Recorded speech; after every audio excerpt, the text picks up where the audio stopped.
লাইভে চলে গেছি, লিঙ্কটা দিয়ে দে। লিঙ্ক দিয়ে দিচ্ছি।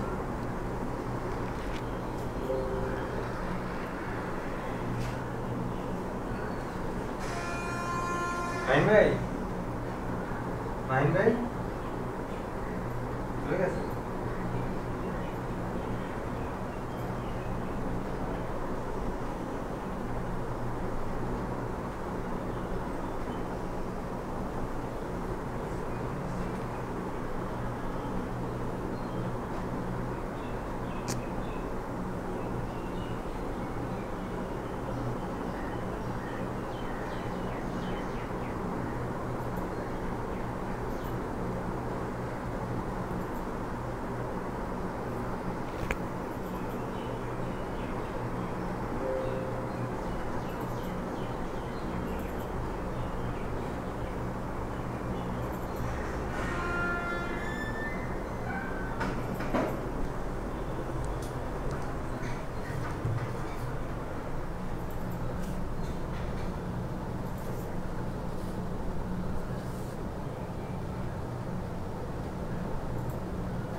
এটা বন্ধ কর।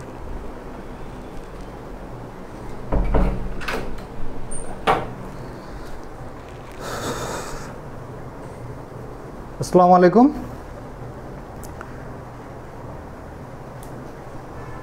আসসালামু আলাইকুম সবাইকে। আজকে আমরা নতুন একটা কোর্সের, ম্যাথ কোর্সের নতুন কিছু শুরু করব। নতুন একদম শুরু থেকে শুরু করব। আমাদের এই কোর্সে যারা আসো তারা বেশিরভাগই, আমি যতটুকু জানি, বেশিরভাগই মেডিকেলের প্রিপারেশন মেডিকেল প্রিপারেশন নিয়েছো বা মেডিকেল কেন্দ্রিক তোমাদের প্রিপারেশনটা ছিল, যে কারণে দেখা যাচ্ছে অনেকেরই তোমাদের ম্যাথে অনেক সমস্যা আছে বা ম্যাথ নিয়ে অনেকে টেনশনে আসো। আর যেহেতু দেখা যাচ্ছে যে আমাদের গুচ্ছতে একদম কম্পালসারি করে ফেলছে যে ম্যাথ দাগাইতেই হবে, এই কারণে আজকে এই কারণে মূলত আমাদের প্রোগ্রামটি চালু হয়েছে। এখন আজকে কথা না বেড়ে, যদি আমাদের একটু লেট হয়ে গেছে, একটু লেট করে আমরা আসছি, যে আমাদের একটু ঝামেলা ছিল, এই কারণে আমরা একটু লেটে আজকে ক্লাসটা শুরু করতেছি। কথা না বেড়ে চলে যাই। তার আগে চলে যাওয়ার আগে অবশ্যই আমার পরিচয়টা তোমরা অবশ্যই অলরেডি অনেকে জানো আমার পরিচয়। আমি মোহাম্মদ শামসুজ্জোহা, পড়াশোনা করতেছি রাজশাহী বিশ্ববিদ্যালয় ইলেকট্রিক্যাল অ্যান্ড ইলেকট্রনিক ডিপার্টমেন্টে। ওকে, তো কথা বেশি না বেরিয়ে সরাসরি ক্লাসে চলে যাই। আজকে আমরা যে টপিকটি পড়বো সেটা কি? সরলরেখা। আজকে আমরা সরলরেখা চ্যাপ্টারকে আমরা মূলত দুইটা অংশে ভাগ করছি। এটা হচ্ছে হিউজ একটা চ্যাপ্টার, হিউজ ইনফরমেশন আছে। তো এটা আমরা মূলত দুইটা অংশে ভাগ করছি। তো আজকে আমরা প্রথম অংশটুকু পড়বো, নেক্সট ক্লাসে আমরা দ্বিতীয় অংশটুকু পড়বো। আশা করি 2 ক্লাসে আমরা অনেকটুকু ক্লিয়ার হয়ে যাব। এখন ক্লাস শুরু করার আগে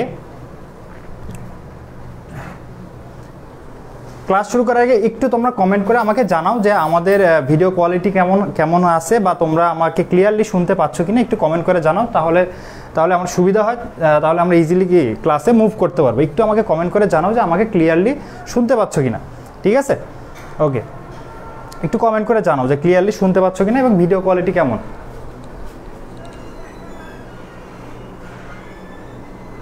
ওকে, আচ্ছা আমরা তাহলে শুরু করি। আচ্ছা, আমরা মূলত পড়বো কি আজকে? সরলরেখা নিয়ে পড়াশোনা করবো। তো সরলরেখা পড়াশোনা করার জন্য এটা নিয়ে অনেকেই ভয় পায়, অনেকেরই আমাদের ভয় কাজ করে যে সরলরেখা চ্যাপ্টারটা অনেক কঠিন ভাই, অনেক ফর্মুলা। তো আমাদের সাথে 2 ক্লাস থাকবা, দেখবা ইনশাল্লাহ সরলরেখা থেকে সরলরেখার মতো মজার চ্যাপ্টার ম্যাথে আর কিছু নাই। যে ছেলে বা মেয়ে সরলরেখা বুঝবে না, সে আসলে ম্যাথের মজাই বুঝবে না যে ম্যাথটা আসলে কত মজার। ওকে, তো সরলরেখার প্রথমে যে ব্যাপারটা বলবো সরলরেখা অংশে, সেটা কি? স্থানাঙ্ক ব্যবস্থা। কি ব্যবস্থা? স্থানাঙ্ক ব্যবস্থা। তো স্থানাঙ্ক ব্যবস্থা অলরেডি অনেকে জানে যে স্থানাঙ্ক ব্যবস্থা 2 রকমের স্থানাঙ্ক ব্যবস্থা আছে। একটা কি কার্তেশীয় স্থানাঙ্ক ব্যবস্থা, একটা কি পোলার স্থানাঙ্ক ব্যবস্থা। একটা স্থানাঙ্ক ব্যবস্থায় কি বলি আমরা? কার্তেশীয় স্থানাঙ্ক ব্যবস্থা। আরেক স্থানাঙ্ক ব্যবস্থাকে আমরা কি বলি? পোলার স্থানাঙ্ক ব্যবস্থা। পোলার স্থানাঙ্ক ব্যবস্থা, একটা কার্টেসীয় একটা কি পোলার। তো কার্টেসীয় স্থানাঙ্ক ব্যবস্থা, অ্যাকচুয়ালি আমরা স্থানাঙ্ক ব্যবস্থাটা মূলত কি, স্থানাঙ্কটা ব্যবস্থা মূলত একটা বিন্দুর পরিচয়, একটা বিন্দুকে নিয়ে আমরা মূলত কাজ করি। একটা বিন্দু আছে, এই বিন্দুর একটা পরিচয় দিই। পরিচয় আমরা দুইভাবে দিতে পারি, একটা কি, একটা কার্টেসীয় ভাবে দিতে পারি, একটা পোলার ভাবে আমরা কোনো একটা বিন্দুর পরিচয় দিতে পারি, যে বিন্দুটা কোথায় অবস্থান করতেছে, স্থানাঙ্ক ব্যবস্থায় কোথায় অবস্থান করতেছে। ওকে, এখন কার্টেসীয় স্থানাঙ্ক ব্যবস্থা আর পোলার স্থানাঙ্ক ব্যবস্থায় বিন্দুর পরিচয়টা একটু ভিন্ন রকম। কিভাবে ভিন্ন রকম, যে কার্টেসীয় স্থানাঙ্ক ব্যবস্থায় ভাই কোনো একটা বিন্দুর পরিচয় আমরা নর্মালি এক্স আর ওয়াই দ্বারা প্রকাশ করি। পোলার স্থানাঙ্ক ব্যবস্থায় ওই বিন্দুকে আমরা আবার কি দ্বারা প্রকাশ করি, আর থিটা দ্বারা। মানে এক্স আর ওয়াই দ্বারা আমরা কোনো একটা যে নির্দিষ্ট বিন্দুকে বুঝি সেটা কোন ব্যবস্থায়, কার্টেসীয় স্থানাঙ্ক ব্যবস্থা। আর পোলার স্থানাঙ্ক ব্যবস্থায় এই বিন্দুকে কেমনে বুঝবো আমরা, আর থিটা দ্বারা। এখন এই আর থিটাটা কি আর এক্স আর ওয়াইটা কি একটু দেখে নিই, তাহলে আমাদের ক্লিয়ার হয়ে যাবে।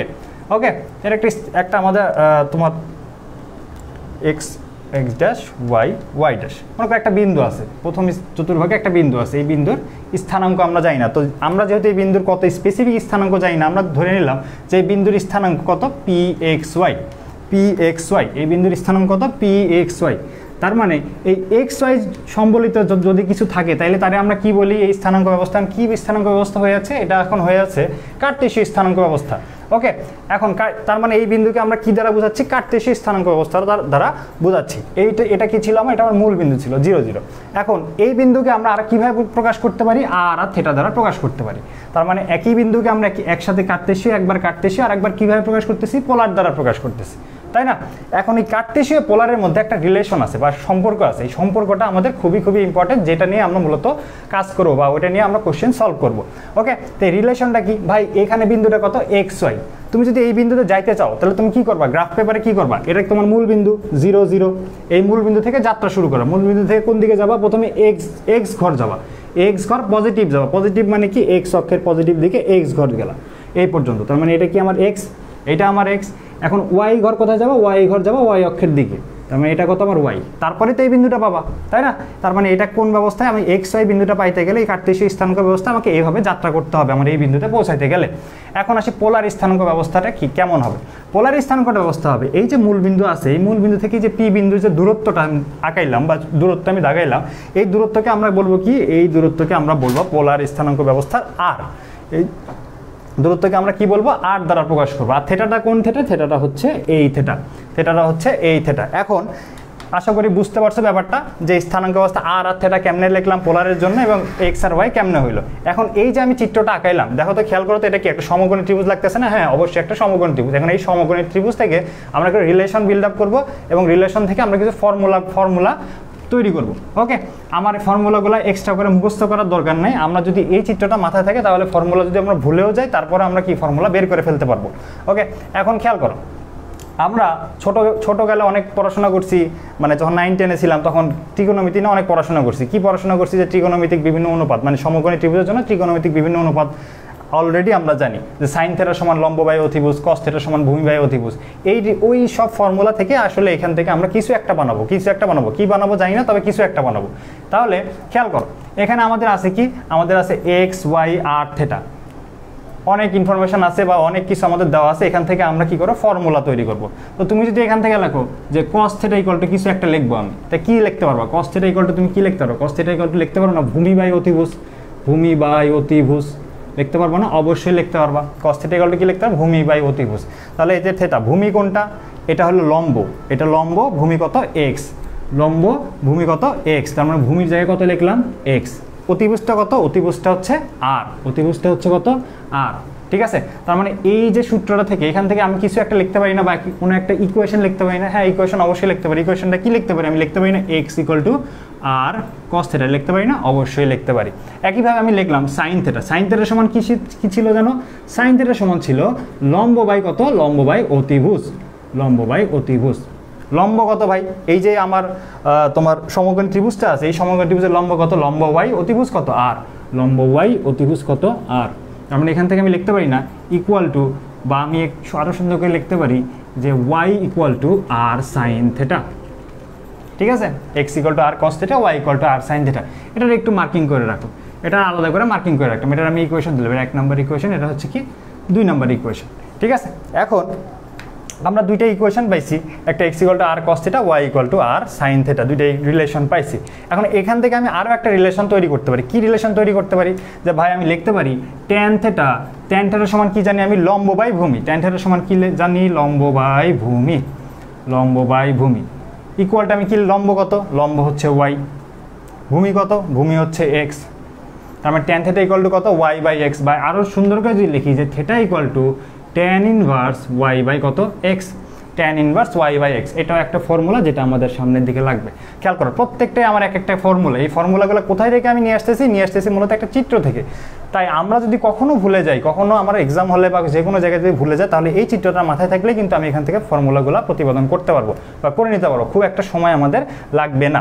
ওকে, এখন আমাদের মোটামুটি আমাদের একটা, দুইটা, তিনটা ফর্মুলা আমরা লিখে ফেলছি বা তিনটে ইকুয়েশন লিখে ফেলছি। এখান থেকে আমরা আরও সামনের দিকে আগাবো। কীভাবে আগাবো? অ্যাকচুয়ালি আমার মূলত আমার কাজটা ছিল এই যে আমি এত কিছু করতেছি, এর পেছনের মূল কাজটা হচ্ছে যে কার্টেসীয় এবং পোলার, কার্টেসীয় এবং কি, কার্টেসীয় এবং পোলারের মধ্যে রিলেশন স্থাপন করা। পোলারের মধ্যে কি স্থাপন করা? রিলেশন বা সম্পর্ক স্থাপন করব। এই সম্পর্ক স্থাপনের উদ্দেশ্যেই কিন্তু আমরা এত কিছু করতেছি। ওকে, তাহলে আমি জাস্ট এটা মুছে ফেলে দিচ্ছি। এই চিত্রটা আশা করি সবার কাছে আছে। আমাদের আরও কিছু লিখতে হবে জন্য এটা আপাতত মুছে ফেলতেছি। আমি খেয়াল করো, আমি এখন আরেকটা কাজ করলাম যে ভাই 1 নম্বরে 2 নম্বর দুইটা ইকুয়েশন পাইছি। আমি করলাম কি, 1 নম্বর ইকুয়েশনকে স্কোয়ার করলাম, 2 নম্বর ইকুয়েশনকে স্কোয়ার করলাম। স্কোয়ার করে কি করলাম? যোগ করে দিলাম। খেয়াল করো, এটার স্কোয়ার করছি, এটার স্কোয়ার করছি, দুইটার স্কোয়ার করে কি করে দিছি? যোগ করে দিছি। যোগ করে দাও, তাহলে কি পাও দেখো তো। এ পাশে কত আছে? x স্কোয়ার, এ পাশে কত আছে? y square. তাহলে তুমি লিখতে পারবা x square plus y square. এই পাশে যোগ করে দাও, তাহলে কত আসবে? r square cos square theta plus r square sin square theta. এইখান থেকে যদি r স্কোয়ার কমন নাও, তাহলে কত পাচ্ছ?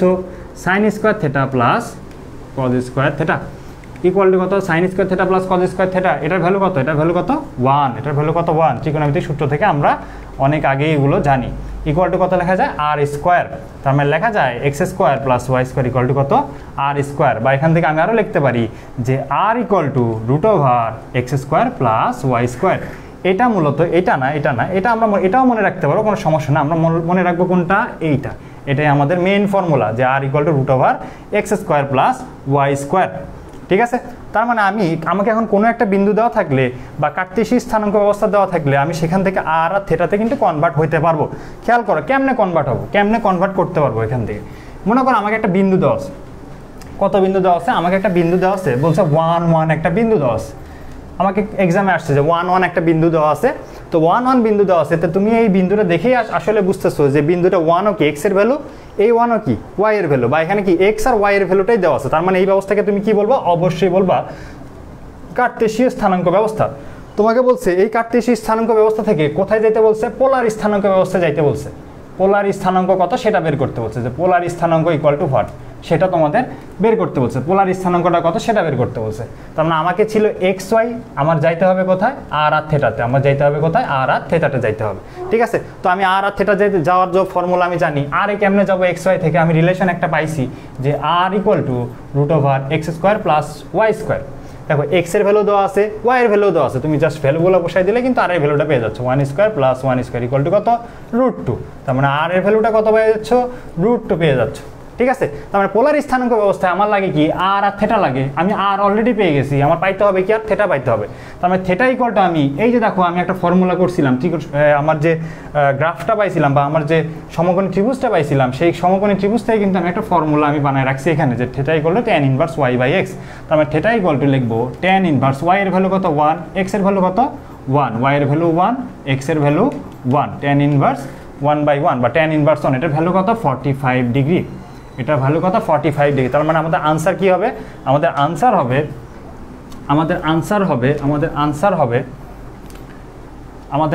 হবে আর এর ভ্যালু আমাদের স্থানাঙ্ক ব্যবস্থা দেওয়া ছিল কি? সে কার্টেসীয়তে এক্স আর ওয়াই এর। আমি কি পেলাম? আর আর থিটা পেলাম। আমাকে বের করতে বলছিল আর আর থিটা বা পোলার স্থানাঙ্ক ব্যবস্থা বা আর থিটা বের করতে হবে। তাহলে আমাদের আনসারটা কি? আনসারটা হচ্ছে √2, 45 ডিগ্রি। এটাই আমার কি আনসার। ঠিক আছে, তার মানে আমাকে যে কোনো কিছু যদি দেওয়া থাকে বা যে কোনো কার্টেসীয় স্থানাঙ্ক ব্যবস্থা দেওয়া থাকলে সেখান থেকে আমি পোলারে যেতে পারবো, আর পোলার স্থানাঙ্ক ব্যবস্থা দেওয়া থাকলে সেখান থেকে একইভাবে উল্টা হবে কার্টেসীয়তে আসতে পারবো। ঠিক আছে, তো এই আমি এখন একটা স্থানাঙ্ক ব্যবস্থা দেখে কেমনে বুঝবো যে ভাই এটা কার্টেসীয়তে দেওয়া আছে না পোলারে দেওয়া আছে, এটা তো অনেকের প্রবলেম হয় যে ভাই এটা বুঝতে পারি না যে এটা আসলে কার্টেসীয়তে দেওয়া আছে নাকি পোলারে দেওয়া আছে, বুঝতে পারি না, কি করা যেতে পারে। ঠিক আছে, তো খেয়াল করো কার্টেসীয় স্থানাঙ্কতে কি ছিল, কার্টেসীয়তে কি ছিল যে ভাই কার্টেসীয়তে ছিল এক্স আর ওয়াই। ঠিক আছে, পোলারে কি আছে, পোলারে কি ছিল বা কি আছে আর আর থিটা। ঠিক আছে, তা আরটা কি, আরটাও তো একটা ভ্যালু, তো আর এই ভ্যালু জায়গা তুমি আসলে বুঝতে পারবা না যে এটা পোলারে না কার্টেসীয়তে আছে, কিন্তু এই যে থিটার ভ্যালুটা আছে এটা দেখলে কিন্তু তুমি বুঝতে পারবা যে এটা অবশ্যই অবশ্যই পোলারে আছে, কারণ কার্টেসীয়তে আমাদের কোনো থিটা ছিল না, থিটাটা কোথায় ছিল, শুধুমাত্র পোলারে ছিল। তার মানে আমি পোলার থিটা দেখে কিন্তু বুঝতে পারবো এটা কার্টেসীয় না পোলার। ঠিক আছে, যেমন এখানে দেওয়া ছিল 1 1, এখানে কোনো থিটা আছে, থিটা নেই, তার মানে তুমি চোখ বন্ধ করে বলবো যে ভাই এটা কার্টেসীয় স্থানাঙ্ক ব্যবস্থা। একইভাবে আমি যে আনসারটা পাইলাম √2,45, এই আনসারটা আমি পাইছিলাম এটা সলভ করে। এখন এটা যদি আমাকে দেওয়া থাকে তাহলে তুমি এটা দেখে কি বোঝো যে ভাই এখানে যে থিটা আছে, তারপর থিটা যেহেতু আছে তার মানে এটা অবশ্যই কোন স্থানাঙ্ক ব্যবস্থা, পোলার স্থানাঙ্ক ব্যবস্থা। ঠিক আছে, তো আশা করি এতটুকু তোমরা বুঝতে পারছো, আশা করি এতটুকু বুঝতে পারছো। এখন সবচেয়ে ইম্পর্টেন্ট টপিকটা আমরা পড়বো। এতক্ষণ তো খুব ইজি ব্যাপার পড়ছে, আসলে এত ইজি আমাদের আসবে না, অ্যাডমিশনে এত ইজি আসবে না, এই থিটার যে কাজ কারবার এত ইজি আসবে না। তো আমরা এখন করবো থিটার ক্যালকুলেশন। কার ক্যালকুলেশন করবো, থিটার ক্যালকুলেশন। থিটার ক্যালকুলেশন বলবো, থিটার ক্যালকুলেশন, থিটা এর ক্যালকুলেশন, থিটা এর ক্যালকুলেশন মূলত বলবো। ঠিক আছে, তো থিটা এর কাহিনী কি খেয়াল করো। আমরা প্রথম যে চিত্রটা আঁকছিলাম সেই চিত্রটা কি চিত্র ছিল, এটা ছিল কি এক্স ওয়াই একটা বিন্দু ছিল, এটা ছিল এক্স ওয়াই একটা বিন্দু ছিল। ঠিক আছে, এখানে কেমনে যাইতাম, এখান থেকে এক্স দূরত্ব যাইতাম, এখান থেকে ওয়াই দূরত্ব যাইতাম, তারপরে আমি ওই বিন্দুতে পৌঁছাইতাম, এই বিন্দুতে পৌঁছাইতাম, তারপরে আমার মূল বিন্দু থেকে এই বিন্দু দূরত্ব ছিল আর এটা ছিল কত আমার থিটা। ঠিক আছে, এটাই ছিল না আমাদের চিত্রে, এটাই আমাদের চিত্রে ছিল। ওকে, এখন আমাদের এখান থেকে আমরা কি বের করছিলাম, আমরা অনেক কয়টা ফর্মুলা বের করছিলাম, তার মধ্যে একটা থিটার ফর্মুলা বের করছিলাম না, যে tan থিটা ইকুয়াল টু লম্ব বাই ভূমি, লম্ব কত ওয়াই, ভূমি কত এক্স, লম্ব বাই ভূমি, বা আমরা আরও সুন্দর করে লিখছিলাম যে theta equal to tan inverse y by x, tan inverse y by x. এখন এই থিটা নিয়ে অনেক বড় কাহিনী আছে আমাদের, সেটা আমাদের বুঝতে হবে।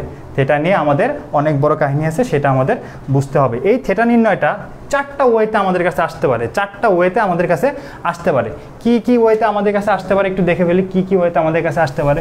আমাদের প্রথম কেস থাকতে পারে যে কোনো একটা বিন্দু কোন চতুর্ভাগে আছে, প্রথম চতুর্ভাগে আছে, প্রথম চতুর্ভাগে আছে, প্রথম চতুর্ভাগে।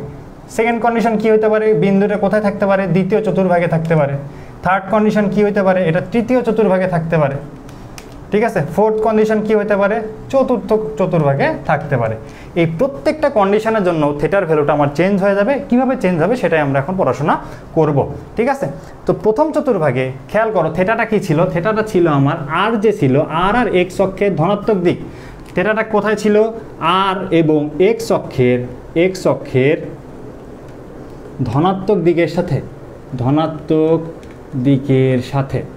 ঠিক আছে, আর এবং এক্স অক্ষের ধনাত্মক দিকের সাথে থিটাটা আমার ছিল। তাই আমাকে যেই চতুর্ভাগে কোনো একটা বিন্দু দিয়ে সেটা বের করতে বলুক, আমার সবসময় কোথায় নিয়ে কাজ করতে হবে বা কী নিয়ে কাজ করতে হবে, আমার সবসময় এক্স অক্ষের ধনাত্মক দিকের সাথে উৎপন্ন কোণটা বের করতে হবে, বা এক্স অক্ষের ধনাত্মক দিককে আমার একেবারে এটারে আমার একদম বেসিক কিছু একটা ধরে, বা এক্স অক্ষের ধনাত্মক দিনের অক্ষের সাপেক্ষে বা এক্স অক্ষের ধনাত্মক দিকের সাপেক্ষে আমার থিটাটা বের করতে হবে। ঠিক আছে, একটা এক্সাম্পল দিলে আসলে বুঝতে পারবো, ব্যাপারটা আরও বেশি ক্লিয়ার হবে। তাহলে জাস্ট এতটুকু মনে রাখো যে আমি থিটাটা বের করবো কার সাথে, এক্স অক্ষের ধনাত্মক দিকের সাথে। এক্স অক্ষের কোন দিকের সাথে, ধনাত্মক দিকের সাথে বের করব। ঠিক আছে, তো এটা আমার প্রথম কেসে কি ছিল, থিটা কোন চতুর্ভাগে ছিল, বা কোন এই একটা বিন্দু পি একটা বিন্দু কোন চতুর্ভাগে ছিল, এটা ছিল কোন চতুর্ভাগে, প্রথম চতুর্ভাগে। এটা কোন চতুর্ভাগে ছিল, প্রথম চতুর্ভাগে একটা বিন্দু ছিল পি। তার মানে প্রথম চতুর্ভাগের জন্য আমার থিটাটা কেমন সেটা আমরা অলরেডি বের করে ফেলছি, যে theta equal to tan inverse y by x. এখন এই বিন্দুটা যদি প্রথম চতুর্ভাগে না থেকে দ্বিতীয় চতুর্ভাগে থাকে তাহলে আমি থিটাটা কেমনে বের করব এটা একটু আমাদের বুঝতে হবে। তাহলে আমরা থিটাটা কেমনে বের করব। ঠিক আছে, এখন আমি জাস্ট পরের চিত্রটা জাস্ট আঁকাই। এটা আমার কাজ শেষ, এটা মুছে ফেললাম। ওকে, এখন আমার বিন্দুটা কোথায় আছে, এই জায়গায় আছে। বিন্দুটা কোথায় আছে, এইরকম একটা পজিশনে আমার বিন্দুটা আছে। ওকে, তাহলে এটা এক্স অক্ষ, x dash y dash, no problem. এখন এটা আমার ছিল কি মূল বিন্দু। এখন এই পজিশনে আমার বিন্দুটা আছে, তাহলে এই বিন্দুর স্থানাঙ্কটা কি বলতো কেমন হবে? অবশ্যই হবে এরকম হবে না, -x, y, কারণ এটা তো ছিল আমার মূল বিন্দু 0 0। আমি যদি এই বিন্দু যাইতে চাই তার মানে আমার x অক্ষের নেগেটিভ দিকে আমার x ঘর আসতে হবে, বা এতটুকু আমার -x, এতটুকু আমার কত y, এতটুকু -x, এতটুকু y। এখন তাহলে আরটা কোথায় আছে দেখো তো, আরটা এরকম পজিশনে আছে না, এটা আমার আর হয়ে গেছে না, থেটাটা কোনটা? এইটা। থেটাটা কোনটা? এইটা। কিন্তু আমরা কি জানি যে আমাকে যে থেটাটা বের করতে হবে, আমার যে এই যে আগে ফর্মুলা বা প্রথম চতুর্ভাগের জন্য থেটাটা বের করছিলাম, এটা কোন অক্ষের সাথে ছিল? এক্স অক্ষের ধনাত্মক দিকের সাথে। এক্স অক্ষের ধনাত্মক দিকের সাথে উৎপন্ন কোনটাই ছিল কি আমার? থেটা। এখন খেয়াল করো, এই যে থেটাটা আছে এটা কি এক্স অক্ষের ধনাত্মক দিকের সাথে আছে? এক্স অক্ষের ধনাত্মক দিক তো কোন দিকে? এই দিকে। এক্স অক্ষের ধনাত্মক দিক এখান থেকে শুরু করে এই দিকে যাত্রা করছে, তার মানে আমার কোন থেটাটা আমার দরকার? এই থেটাটা বের করতে। এটা আসলে আমার অ্যাকচুয়াল থেটা না, আমার থেটাটার দরকার কোনটা? আমার থেটাটা দরকার এইটা। কেন এটা দরকার? কারণ আমার সবসময় থেটাটা বের করতে হবে এক্স অক্ষের ধনাত্মক দিকের সাথে, এক্স অক্ষের ধনাত্মক দিকের সাথে। তাহলে এক্স অক্ষের ধনাত্মক দিকের সাথে থেটা, মানে আমি এটার নতুন নাম দিলাম, এটাকে বললাম থেটা প্রাইম। তাহলে তুমি খেয়াল করো যে এই থেটাটা তুমি বের করতে পারবা, এই থেটাটা তুমি বের করতে পারবা না? হ্যাঁ বের করতে পারবা। কেমনে বের করবো? যে ভাই আমি তো ফর্মুলা জানি। ফর্মুলা কি? যে ভাই theta equal to tan inverse y/x, y কত? -x।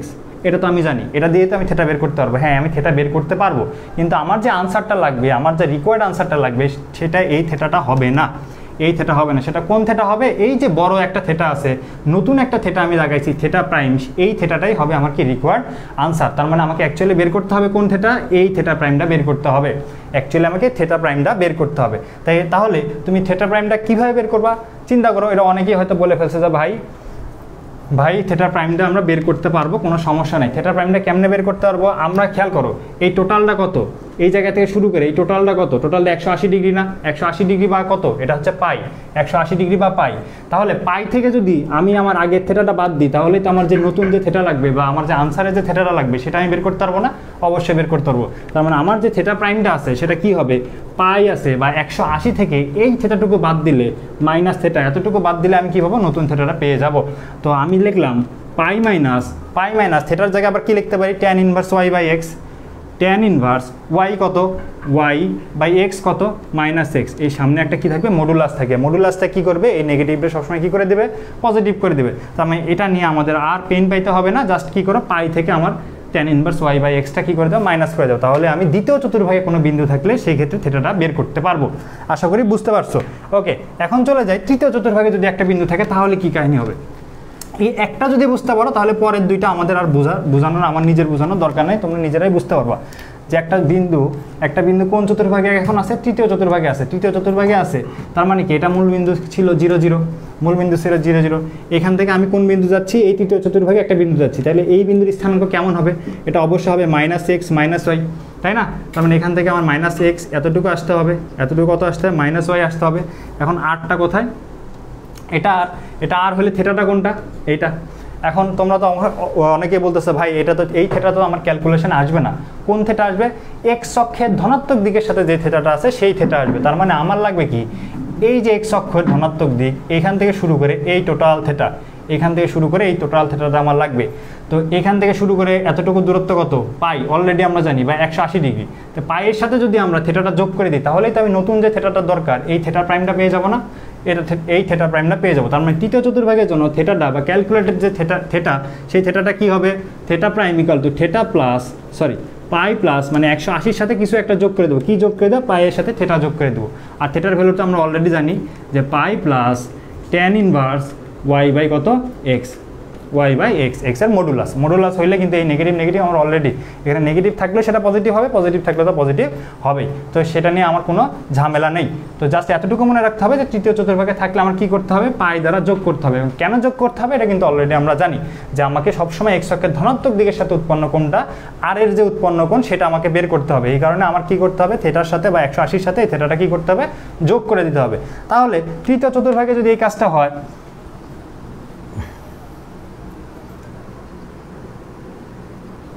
ধনাত্মকের ইংলিশ ভাই পজিটিভ পজিটিভ পজিটিভ, এক্স অক্ষের পজিটিভ দিকের সাথে, এক্স অক্ষের পজিটিভ দিকের সাথে আর এর যে উৎপন্ন কোণ এটাই হচ্ছে আমার রিকোয়ার্ড, এটাই হচ্ছে আমার রিকোয়ার্ড থেটা। এই থেটাটাই আমরা খুঁজতেছি বা এই থেটাটাই আমরা বের করব এক্স অক্ষের পজিটিভ দিকের সাথে। তাহলে এক্স অক্ষের পজিটিভ দিক কোনটা ছিল? এটা ছিল না এক্স অক্ষের পজিটিভ দিক, এখান থেকে শুরু করে এটা হচ্ছে এক্স অক্ষের পজিটিভ দিক। এখন আমাকে বের করতে হবে কি এক্স অক্ষের পজিটিভ দিকের সাথে এই যে আর যে থেটাটা উৎপন্ন করছে বা কোণটা উৎপন্ন করছে এই কোণটা আমাকে বের করতে হবে। তাহলে এই কোণটা যদি আমি বের করতে চাই তার মানে কি করতে হবে? এই টোটালটা হচ্ছে কত 180 ডিগ্রি বা পাই, এই পায়ের সাথে যদি এই থেটাটা যোগ করে দিই তাহলেই তো আমি টোটাল কোণটা পেয়ে যাব। সেটাই করছি যে পায়ের সাথে এই থেটাটা যোগ করছি, টোটাল কোণটা পেয়ে গেছি। ঠিক আছে, ওকে। তাহলে এটা কোন কেসের জন্য? এটা হচ্ছে তৃতীয় চতুর্ভাগের জন্য। তৃতীয় চতুর্ভাগের জন্য যদি আমাদের থেটা বের করতে বলে তাহলে আমরা এই ওয়েতে থেটা বের করব। ওকে, এখন যদি আমাদের আসে চতুর্থ চতুর্ভাগে, আমাদের কাজ করতে কি বলছে যে চতুর্থ চতুর্ভাগে একটা বিন্দু আছে। এখন আর আমার দেখাইতে হবে না এক্সট্রা করে, চতুর্থ চতুর্ভাগ মানে কোথায়? এখানে আছে, ফোর্থ কোয়াড্রেন্টে আছে বা চতুর্থ চতুর্ভাগে আছে আমাদের একটা বিন্দু আছে, এটা 0 0। তাহলে এই বিন্দুর স্থানাঙ্ক কেমন হবে? তোমরা অনেকে বুঝে পাচ্ছ ভাই এটাই বিন্দু হবে x, -y। তার মানে 0 থেকে আমি x অক্ষের ধনাত্মক দিক বা পজিটিভ দিকে x ঘর যাব, এখান থেকে -y ঘর নিচে আসবো, তাহলে আমি এই বিন্দুতে পৌঁছে যাব। তাহলে এখন 8টা কোনটা? 8টা ভাই এটা। থেটাটা কোনটা? থেটাটা এটা। কিন্তু আমার কি এই থেটা দরকার আছে? আমার তো এই থেটার দরকার নাই। আমার কোন থেটা দরকার? আমার হচ্ছে x অক্ষের ধনাত্মক দিকের সাথে উৎপন্ন কোণ, x অক্ষের ধনাত্মক দিকের সাথে উৎপন্ন কোণ। তার মানে আমার এই টোটাল কোণটা দরকার। আর এই টোটাল কোণটাকে আমি যদি বের করতে চাই আমাকে কি করতে হবে? খেয়াল করো তো, আমি যদি এটা বের করতে চাই তাহলে আমি কী করতে পারি? আমি একটা কাজ করতে পারি না যে এতটুকু ছিল আমার পাই, এতটুকু আরেক পাই, তার মানে টোটাল কত? টোটাল 360 ডিগ্রি বা 2 পাই। টোটালটা কত? 2 পাই। 2 পাই। আমি 2 পাই থেকে যদি এই থেটাটুকু বাদ দিয়ে দিই তাহলেই তো আমি টোটাল কোণটা পেয়ে যাব, পাবো না? আবার দেখো যে এটা ছিল আমার 1 পাই, এটা আমার আরেক পাই, এটা 1 পাই, এটা 1 পাই, 2 পাই। 2 পাই থেকে যদি এতটুকু আমি কোণ বাদ দিয়ে দিই তাহলেই তো আমি এই কোণটা পেয়ে যাব, তাই না? আমি সেই কাজটাই করবো যে 2 পাই থেকে এই থেটাটা বাদ দিব, তাহলেই যে কোণটা পাবো সেটাই আমার কি রিকোয়ার্ড আনসার, বা এই থেটা প্রাইমটাই আমি কি করতেছি? খুঁজতেছি। ওকে, তাহলে আমি থেটার ভ্যালু এখন বলতে পারবো, অবশ্যই বলতে পারবো যে ভাই এখান থেকে তো আমি থেটার ভ্যালু বলতে পারবো যে থেটা প্রাইম ইকুয়ালটা আমি লিখতে পারবো যে twice pi minus tan inverse y by x এর কি মডুলাস। এটা কোন চতুর্ভাগের জন্য ভাইয়া? এটা হচ্ছে চতুর্থ চতুর্ভাগের জন্য। এটা কোন চতুর্ভাগের জন্য? এটা হচ্ছে চতুর্থ চতুর্ভাগের জন্য। তো আশা করি আমরা ব্যাপারগুলো ক্লিয়ারলি বুঝতে পারছি। ওকে, এখন মনে করো আমাকে একটা কোশ্চেন দেওয়া আছে, আশা করি এতটুকু বুঝতে পারছি। এখন একটা কোশ্চেন সলভ করলে আরও সুন্দরভাবে বুঝতে পারবো। এই কোশ্চেনটা অনেক ইউনিভার্সিটিতে আসা কোশ্চেন। ঠিক আছে, কি কোশ্চেন করছে যে -1, -1, ঠিক আছে? এটা কোন স্থানাঙ্ক ব্যবস্থা? দেখেই বুঝতেছো এটা কার্টেসীয় স্থানাঙ্ক ব্যবস্থা, কারণ এখানে কোনো থেটার কারবার নাই। আমাকে বলছে এই কার্টেসীয় স্থানাঙ্ক ব্যবস্থা থেকে কোথায় যেতে বলছে? পোলার স্থানাঙ্ক ব্যবস্থায় যেতে বলছে।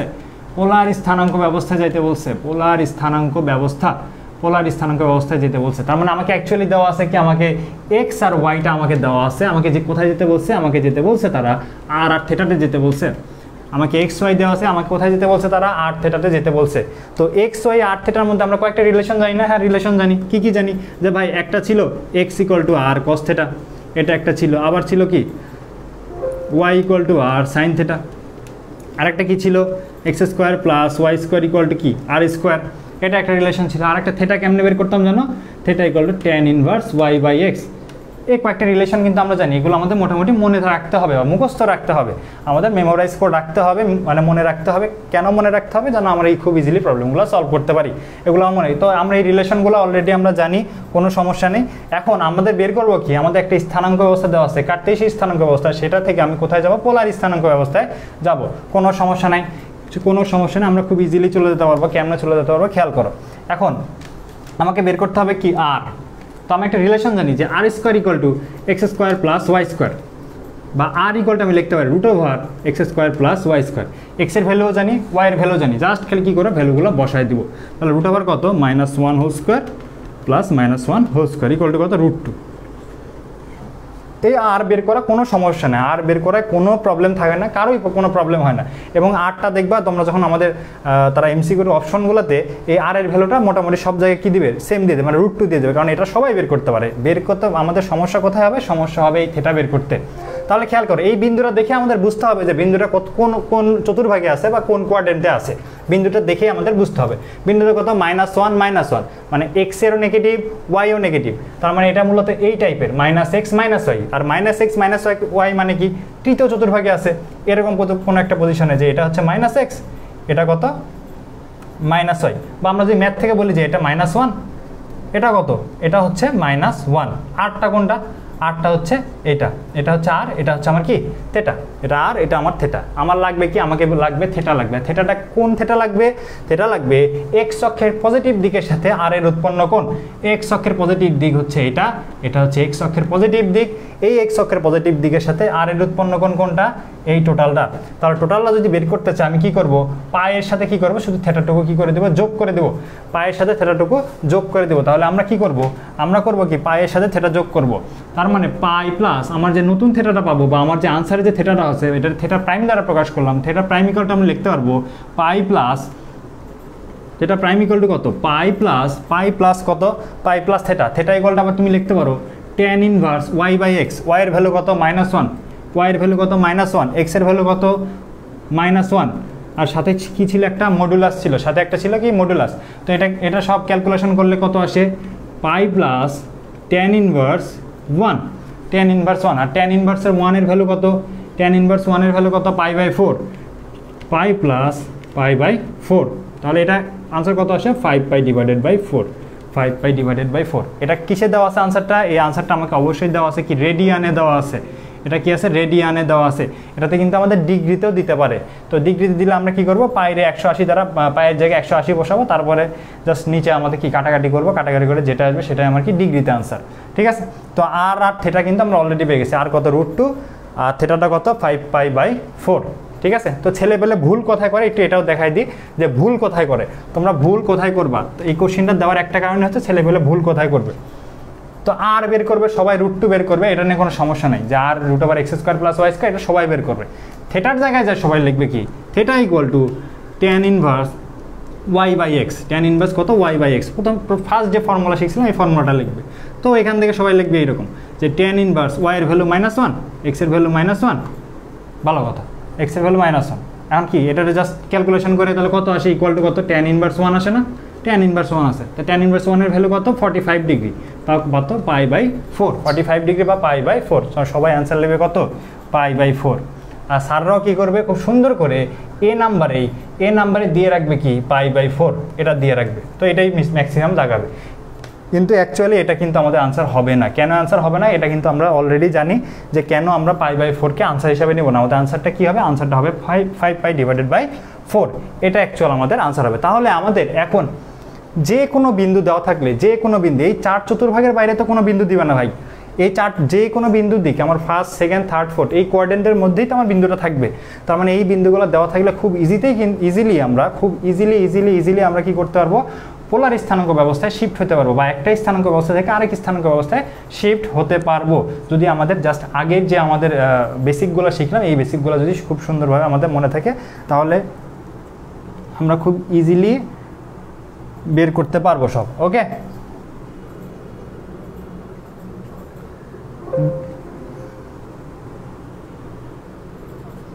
ভাইয়া 1/10 এর মান মনে রাখবো কিভাবে, বুঝি নাই ভাই, তোমার কোশ্চেনটা আমি বুঝি নাই, একটু ভালো করে বলো যে 1/10 এর মান কেমনে, 1/10 মানে কি বুঝাইলা, বুঝি নাই, বা tan ইনভার্স বুঝাইছো কিনা, tan ইনভার্স 1 এর মান বুঝাইছো, যে ভাই কেমনে মনে রাখবো tan ইনভার্স 1। ভাই ত্রিকোণমিতিক অনেক কিছুই তো মুখস্থ করছো, ত্রিকোণমিতিক কত, sin 30 ডিগ্রি ভ্যালু কত, sin 45 ডিগ্রি ভ্যালু কত, tan 30 ডিগ্রি ভ্যালু কত, tan 60 ডিগ্রি ভ্যালু কত, sin 0 ডিগ্রি ভ্যালু কত, এগুলো আমাদের মনে আছে না, এগুলো কিন্তু সব আমাদের মুখস্থ আছে, এগুলো কিন্তু মুখস্থ রাখতে হবে, না রাখতে পারলে তো ভ্যালুগুলো বের করতে পারবো না। তো এটা কেমনে বের করছে, এটা অ্যাকচুয়ালি বের করছে, খেয়াল করো যে tan থিটা বা tan 45 degree, tan 45 degree value কত, তোমরা অনেকেই জানো tan 45 ডিগ্রি ভ্যালু হচ্ছে 1, ঠিক আছে। তো tan 45 ডিগ্রি যেই কথা, tan π/4 সেম কথা, ঠিক আছে। পায়ের ভ্যালু তুমি 180 বসাও, 4 দ্বারা 180কে ভাগ করো, কত পাবা 45 ডিগ্রি পাবা। tan 45 ডিগ্রি ভ্যালু কত 1। তো আমি এখানে কি করছি, আমি করছি কি tan ইনভার্স আমার কত ছিল 1, তো tan ইনভার্স 1 এর জায়গায় আমি লিখছি, এই শুধুমাত্র 1 এর জায়গায় আমি লিখছি tan π/4 বা tan 45 ডিগ্রি, ঠিক আছে, tan π/4 বা tan 45 ডিগ্রি।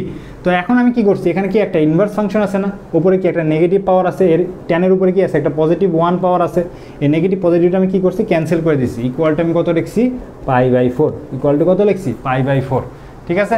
তো অ্যাকচুয়ালি এই ভ্যালুগুলো বের করার জন্য আমাকে কোন ভ্যালুগুলো দরকার, আমার হচ্ছে যে বেসিক যে ভ্যালুগুলো ছিল 0, 30, 45, 60, 90 এই ভ্যালুগুলো আমার মনে রাখা প্রয়োজন। এই ভ্যালুগুলো যদি মনে রাখতে পারি তাহলে খুব ইজিলি কিন্তু আমি ইনভার্সের যে ভ্যালুগুলো আছে সেগুলো ভ্যালু ক্যালকুলেট করতে পারবো। আর এই ভ্যালুগুলোর বাইরে এক্সট্রা কোনো ভ্যালু মানে 40 ডিগ্রি 40 ডিগ্রি 50 ডিগ্রি এই টাইপের ভ্যালু আমাদের দিবে না, আমাদের একদম যে আমাদের বেসিক ভ্যালুগুলো আছে এই ভ্যালুগুলো আমাদের আসবে।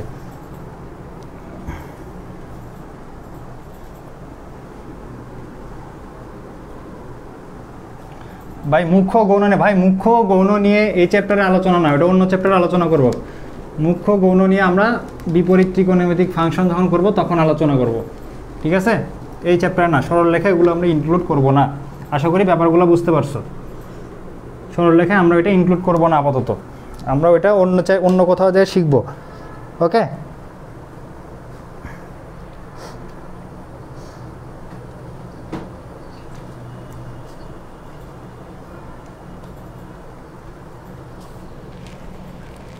ওকে,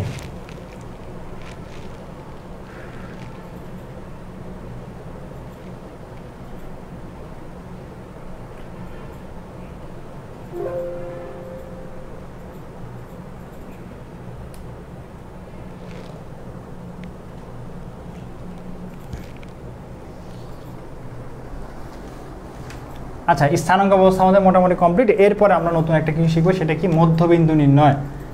মধ্যবিন্দু নির্ণয়, মধ্যবিন্দু নির্ণয়, ঠিক আছে। এই মধ্যবিন্দু নির্ণয় ব্যাপারটা কি, মধ্যবিন্দু কোথায় থাকে, মধ্যবিন্দু ভাই ঠিক একদম মাঝখানে থাকে, কোনো একটা মাঝখানে থাকে।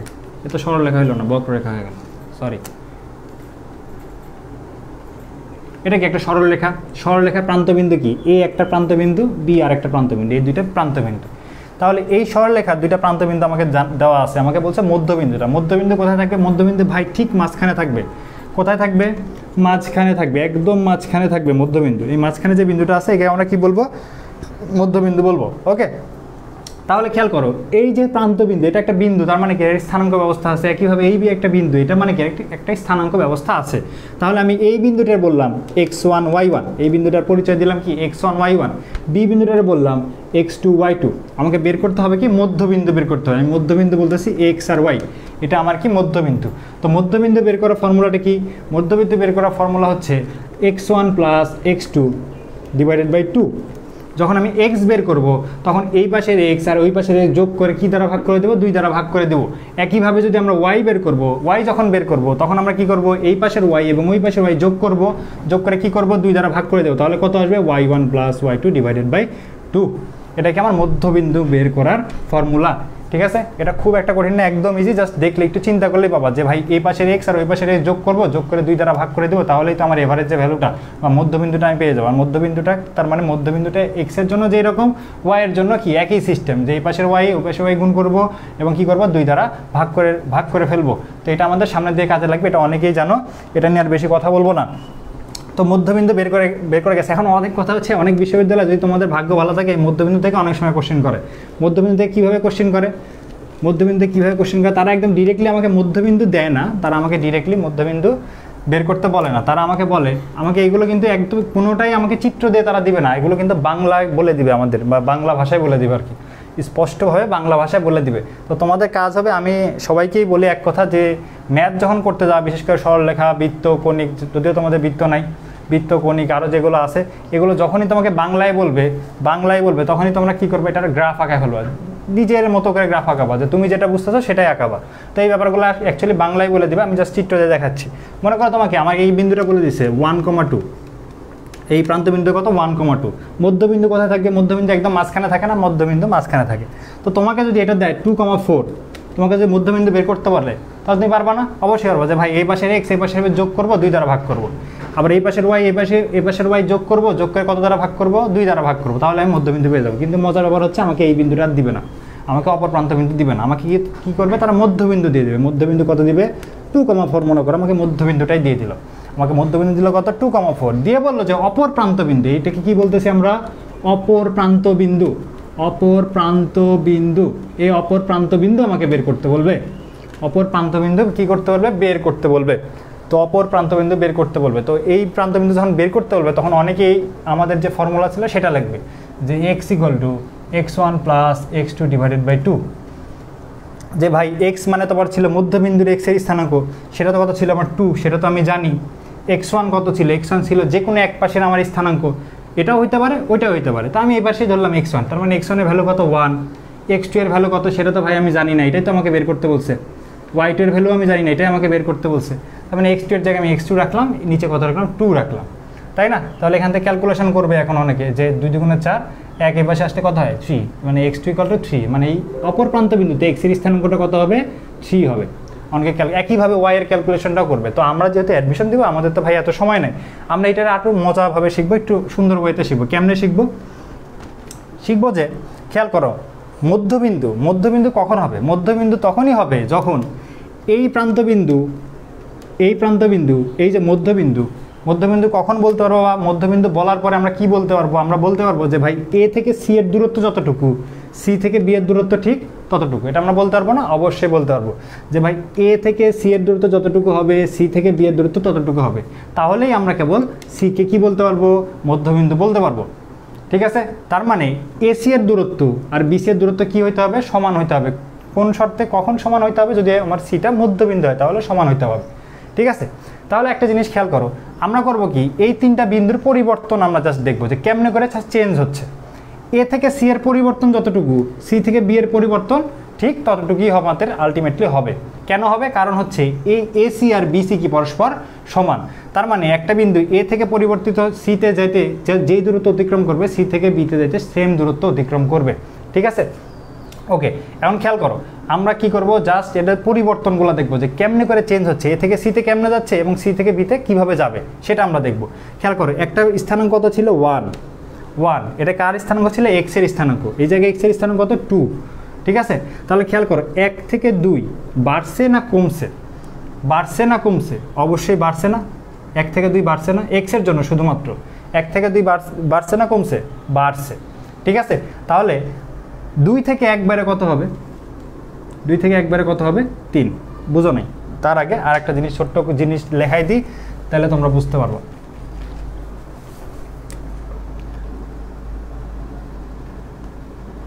বাড়লে যোগ, কমলে বিয়োগ, এতটুকু জাস্ট মাথায় রাখো, তাহলেই হবে, আর কিছু লাগবে না। আমি কি বলছি, যে দুইটা বিন্দু দেখবো, দুইটা বিন্দুর মধ্যে পরিবর্তন দেখবো যে অ্যাকচুয়ালি কতটুকু পরিবর্তিত হচ্ছে, এই পরিবর্তন দেখে অপর বিন্দুটা বলে দেবো। ঠিক আছে? তাহলে 1 থেকে 2 বাড়ছে না কমছে? বাড়ছে। তো বাড়লে কি করা লাগে? যোগ করা লাগে। আমি কত যোগ করব? 1 থেকে 2 বাড়ছে না কমছে? বাড়ছে। কত বাড়ছে? ভাই 1 বাড়ছে। 1 থেকে 1 বাইরে কত হয়েছে? 2 হয়েছে। তাহলে 2 থেকে 1 বাইরে কত হবে? 3। ঠিক আছে? 2 থেকে 4 বাড়ছে না কমছে? বাড়ছে। কত বাড়ছে? 2 বাড়ছে। বাড়লে কি? যোগ। তাহলে 4 থেকে কত বাড়বে? 2 বাড়বে। 4 থেকে 2 বাড়ে এটা কত হবে? 6। তাহলে অপর প্রান্ত বিন্দুর স্থান কত হবে? 3,6। এই শর্তটা বা এই ফর্মুলাটা কখন অ্যাপ্লাই করব? যখন আমি দেখব যে এই বিন্দুগুলোর পরিবর্তন, এই বিন্দুগুলোর চেঞ্জ একই অনুপাতে হইতেছে, একইভাবে হইতেছে। মানে যেহেতু এই সি বিন্দুটা আমার মধ্যবিন্দু, তার মানে এ থেকে সি এর পরিবর্তন যতটুকু, সি থেকে বি এর পরিবর্তন ঠিক ততটুকুই হবে। শুধুমাত্র এই সকল ক্ষেত্রে আমরা কি করতে পারবো? বাড়লে যোগ, কমলে বিয়োগ, এই ফর্মুলাগুলো অ্যাপ্লাই করতে পারবো বা এই সিস্টেমটা অ্যাপ্লাই করতে পারবো। আদারওয়াইজ অন্য কোথাও আমরা অ্যাপ্লাই করতে কিন্তু পারবো না। ওকে, তাহলে দেখো খুব সহজেই কিন্তু আমরা 3,6 বের করে ফেলছি অপর প্রান্ত বিন্দু। আমাদের কোনো ফর্মুলা লেখা লাগে নাই, জাস্ট এটা মনে রেখে কিন্তু আমরা 3,6টা বের করে ফেলছি, যে বাড়লে যোগ কমলে বিয়োগ দুইটা মনে রাখছি। তাহলে আমরা কি করছি? অপর প্রান্ত বিন্দুটা বের করে ফেলছি। এই কন্ডিশনটা বা বাড়লে যোগ কমলে বিয়োগ, এই ব্যাপারটা তোমরা লিখে রাখো, খাতায় নোট ডাউন করে রাখো।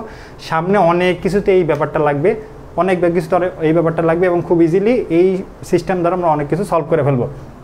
ওকে ওকে, তো আমাদের মধ্যবিন্দু নির্ণয় আমাদের কাজ শেষ। মধ্যবিন্দু রিলেটেড কী টাইপের কোশ্চিন আসতে পারে সেটাও আমরা দেখছি। এরপরে আমাদের আর কি, দুইটা বিন্দুর দূরত্ব নির্ণয়।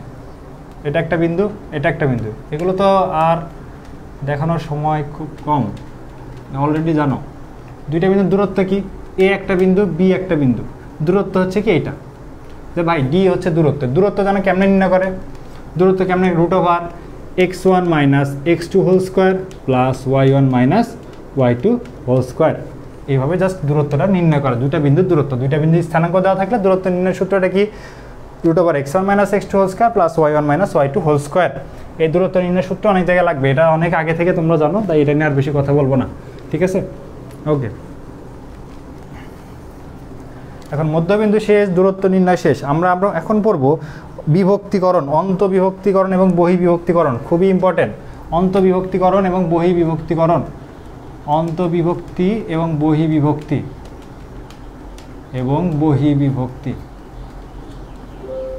ঠিক আছে? অন্তবিভক্তিকরণ এবং বহিবিভক্তিকরণ, এই ব্যাপারটা পড়ব। প্রথমে পড়ব কি, প্রথমে পড়ব অন্তবিভক্তিকরণ।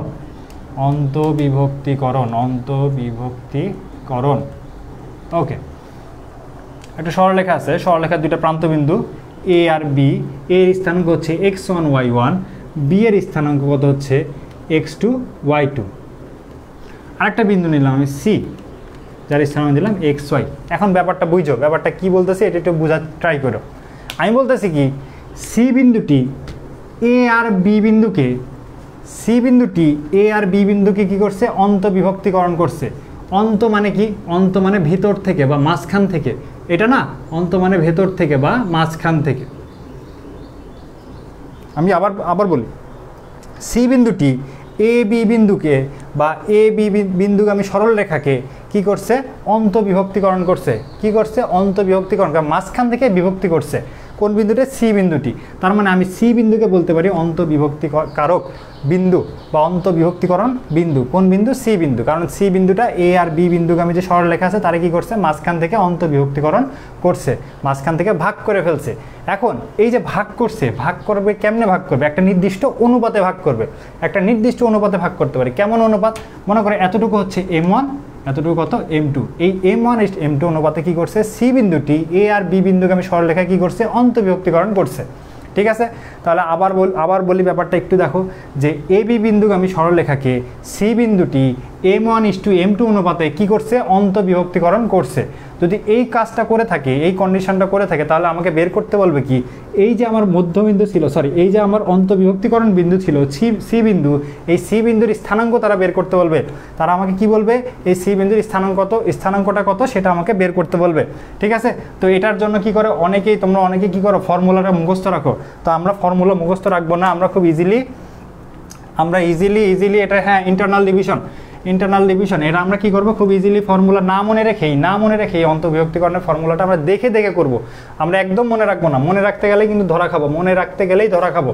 তো খেয়াল করো, আমাকে বের করতে হবে কি, আমাকে ভাই এই পাশের প্রান্তবিন্দু আমাকে দেওয়া আছে, দুই পাশের প্রান্তবিন্দুটা আমাকে দেওয়া আছে, আমাকে কি বের করতে হবে, অন্তবিভক্তিকরণ বিন্দু মানে সি বিন্দুটা বের করতে হবে। আর সি বিন্দুর স্থানাঙ্ক কত, এক্স আর ওয়াই, তার মানে আলটিমেটলি আমাকে বের করতে হবে এক্স এবং আলটিমেটলি বের করতে হবে কত, ওয়াই। এই এক্স আর ওয়াই আমাকে বের করতে বলবে। ঠিক আছে, তো এক্স আর ওয়াই আমরা বের করব। তো খেয়াল করো, আমরা কি কেসটা পড়তেছি, এই কেসটা পড়তেছি অন্তবিভক্তিকরণ। আর এই অন্তবিভক্তিকরণ কিন্তু আজীবন, খেয়াল রাখবা, জাস্ট একটা জিনিস মনে রাখো, যে অন্তবিভক্তিকরণের ক্ষেত্রে আজীবন যা কিছু থাকবে সব কি হবে, পজিটিভ হবে, সব পজিটিভ হবে, সব কিছু আমরা পজিটিভ লিখব। ফর্মুলাতে ভিতরে যা কিছু থাকবে সব কি হবে, পজিটিভ হবে। কার জন্য, অন্তবিভক্তিকরণের জন্য। ঠিক আছে, তো খেয়াল করো, প্রথমে আমরা বের করি এক্স এর স্থানাঙ্কটা বের করি, এই এক্সটা বের করি, তারপরে ওয়াইটা ইজিলি বের করতে পারবো। তো এক্সটা কেমনে বের করবো, যেহেতু আমাকে বলছে অন্তবিভক্তিকরণ, আর আমি বলছি অন্তবিভক্তিকরণে সবসময় কি হবে, পজিটিভ হবে বা প্লাস হবে। ঠিক আছে, তো প্রথম কাজ হচ্ছে, দুইটা অনুপাত ছিল m1 m2, আমি দেখলাম m1 প্লাস m2, নিচে সব জায়গায় কি হবে, m1 প্লাস m2, চোখ বন্ধ করে লেখো। এখন ওপরে কিছু একটা থাকে, এটা নিয়ে অনেকের সমস্যা, আমাদের অনেকের সমস্যা। তো এই সমস্যাটাকে আমরা সমাধান করব। আসো, আমরা এটা মনে রাখবা, যখন তুমি m1 নিবা, ওপরে যখন কি লিখবা m1, তো m1 এর বিপরীতে x এর কি আছে, খেয়াল করো তো, m1 এর বিপরীতে x এর কি আছে, x2 না। যখন m1 নিছো, m1 এর বিপরীতে x এর যে আছে তার সাথে গুণ করে দাও। m1 এর বিপরীতে আছে x2, তার মানে m1 যখন নিছো তখন কার সাথে গুণ করে দাও, x2 এর সাথে গুণ করে দাও। আবার যখন m2 নিবা, তখন কি করবা, m2 এর বিপরীতে x এর কি আছে, x1 না, x1 এর সাথে গুণ করে দাও। যখন m2 নিছো, m2 এর বিপরীতে আছে x1, এটার সাথে গুণ করে দাও। আর অন্তবিভক্তিকরণের জন্য আজীবন কি বলছি, সব জায়গায় আমার পজিটিভ হবে, তার মানে এই জায়গায় পজিটিভ, এই জায়গায় পজিটিভ, x বের করা শেষ। ঠিক আছে। এখন m1 m2 তুমি যেটা খুশি সেটা নাও, কোনো সমস্যা নেই। জাস্ট যখন m1 বসাবা তখন দেখবা বিপরীত পাশে x এর কি আছে, আবার যখন m2 নিবা তখন দেখবা যে বিপরীত পাশে x এর কি আছে, তার সাথে কি করে দেবা, গুণ করে দেবা, দিয়ে জাস্ট যোগ করে দেবা। তাহলে জাস্ট আমাদের অন্তর্বিভক্তিকরণের যে এক্সটা আছে বা x এর স্থানাঙ্ক আমরা বের করে ফেলতে হবে। একইভাবে আমরা y এর ফর্মুলা বের করবো বা y এর স্থানাঙ্ক বের করে ফেলবো। কীভাবে বের করবো এখন তো বুঝতেই পারতেছো যে প্রথমে যদি ভাই আমি m1 নিই, তাহলে m1 এর বিপরীতে কে আছে, যেহেতু আমি y নিয়ে কাজ করতে শুধু এখানে তো y থাকবে, এখানে তো x আমার কনসিডার করার কোনো কারণ নাই, আমরা x এ কনসিডার করবোই না। তাহলে প্রথমে আমি কি বের করতেছি, y বের করতেছি। তো y যখন বের করতেছি প্রথমে কি নিলাম, m1 নিলাম। আমি চাইলে m2 নিতে পারতাম, কোনো সমস্যা নেই, আমি m1 নিলাম, m1 প্রথমে আছে তাই আমি m1 নিলাম। তো m1 যখন নিছি তখন m1 এর বিপরীতে কি আছে, y এর কি আছে, y2, তার মানে m1 এর সাথে কত লিখছি, y2। সূত্রের কি একটা প্লাস, যখন m2 নিব তখন এর বিপরীতে কি আছে, y এর y1, আর নিচে কি হয় জানো, নিচে সব জায়গায় m1 প্লাস m2, নিচে সব জায়গায় কত, m1 প্লাস m2। এই টাইপটা যদি মনে থাকে বা এই সিস্টেমটা মনে থাকে, অন্তর্বিভক্তিকরণের ফর্মুলাগুলো আর কোনো দিন সারা জীবনে মুখস্থ করতে হবে না, সারা জীবনে আমাদের এটা মুখস্থ করতে হবে না, আমরা এটা দেখে দেখে বলতে পারবো অন্তর্বিভক্তিকরণ ব্যাপারটা কি।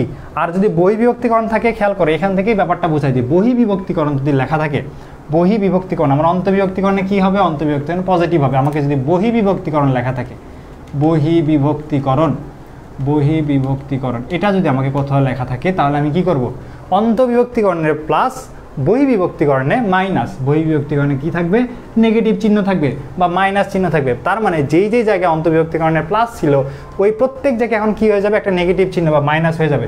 তার মানে বহিঃবিভক্তিকরণে যদি আমি এক্স আর ওয়াই এর ফর্মুলা বের করতে চাই, তাহলে আমি কি করবো, এই প্লাসের জায়গায় জাস্ট খালি minus minus minus minus minus বসাই দেবো, কাজ শেষ। আর সব প্রসেস কি আমার সেম, সব প্রসেস সেম। আশা করি বুঝতে পারছি। একটু কমেন্ট করে জানাও বুঝছো কিনা, একটু কমেন্ট করে জানাও, ঠিক আছে।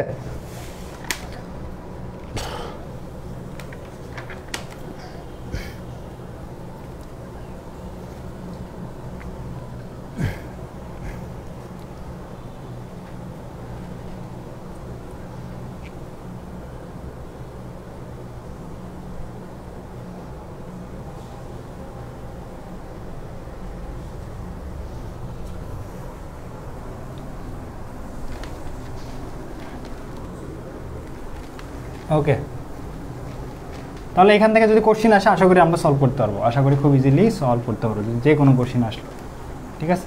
একটা কোশ্চেন, ছোট্ট একটা কোশ্চেন সলভ করে ফেলি, ছোট্ট একটা কোশ্চেন সলভ করে ফেলি। আমাকে দুটো বিন্দু দিচ্ছে 1,4 আর একটা কত 9,12, দুটো প্রান্ত বিন্দু দিচ্ছে। দুটো প্রান্ত বিন্দু দিয়ে বলছে যে কোনো একটা বিন্দু, ধরলাম সি একটা বিন্দু, এই দুই বিন্দুগামী সরল রেখাকে 3:5 অনুপাতে কী করছে, অন্তর্বিভক্তিকরণ করছে। 3:5 অনুপাতে কী করছে, অন্তর্বিভক্তিকরণ করছে। তখন আমাকে এক্স আর ওয়াই এর ভ্যালুটা বের করতে বলছে। তো এখন তোমরা এক্স আর ওয়াই এর ভ্যালু বের করতে পারবো না, বের করতে হবে একটা ভ্যালু বের করে দিই, বাকি পরেরটা তোমরা বের করবো। যদি এক্স এর বের করো, কী বিভক্তিকরণ করছে, অন্তর্বিভক্তিকরণ করছে। আর অন্তর্বিভক্তিকরণ করলে তো ভাই সব পজিটিভ হয়, এটা তো আপনি বলছেন যে সব পজিটিভ, এটা আসলে তার মানে আমার সব কিছু কী করতে হবে, পজিটিভ রাখতে হবে।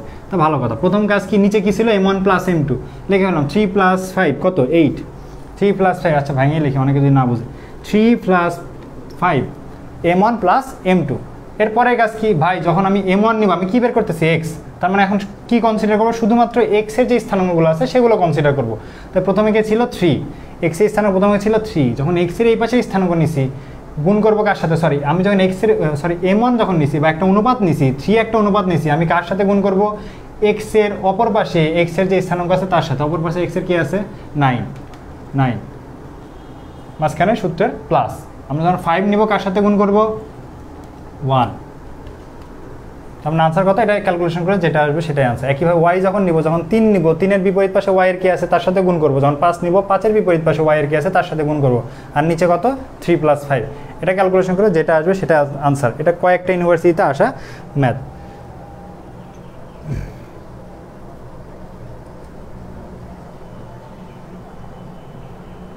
এক্সটার্নাল ডিভিশনে কি বড়টার মান m1 ধরবো, এরকম কোনো সিস্টেম নাই। বড়টার মানে কোনো কখনো তোমার m1 এই টাইপের ধরতে হবে না।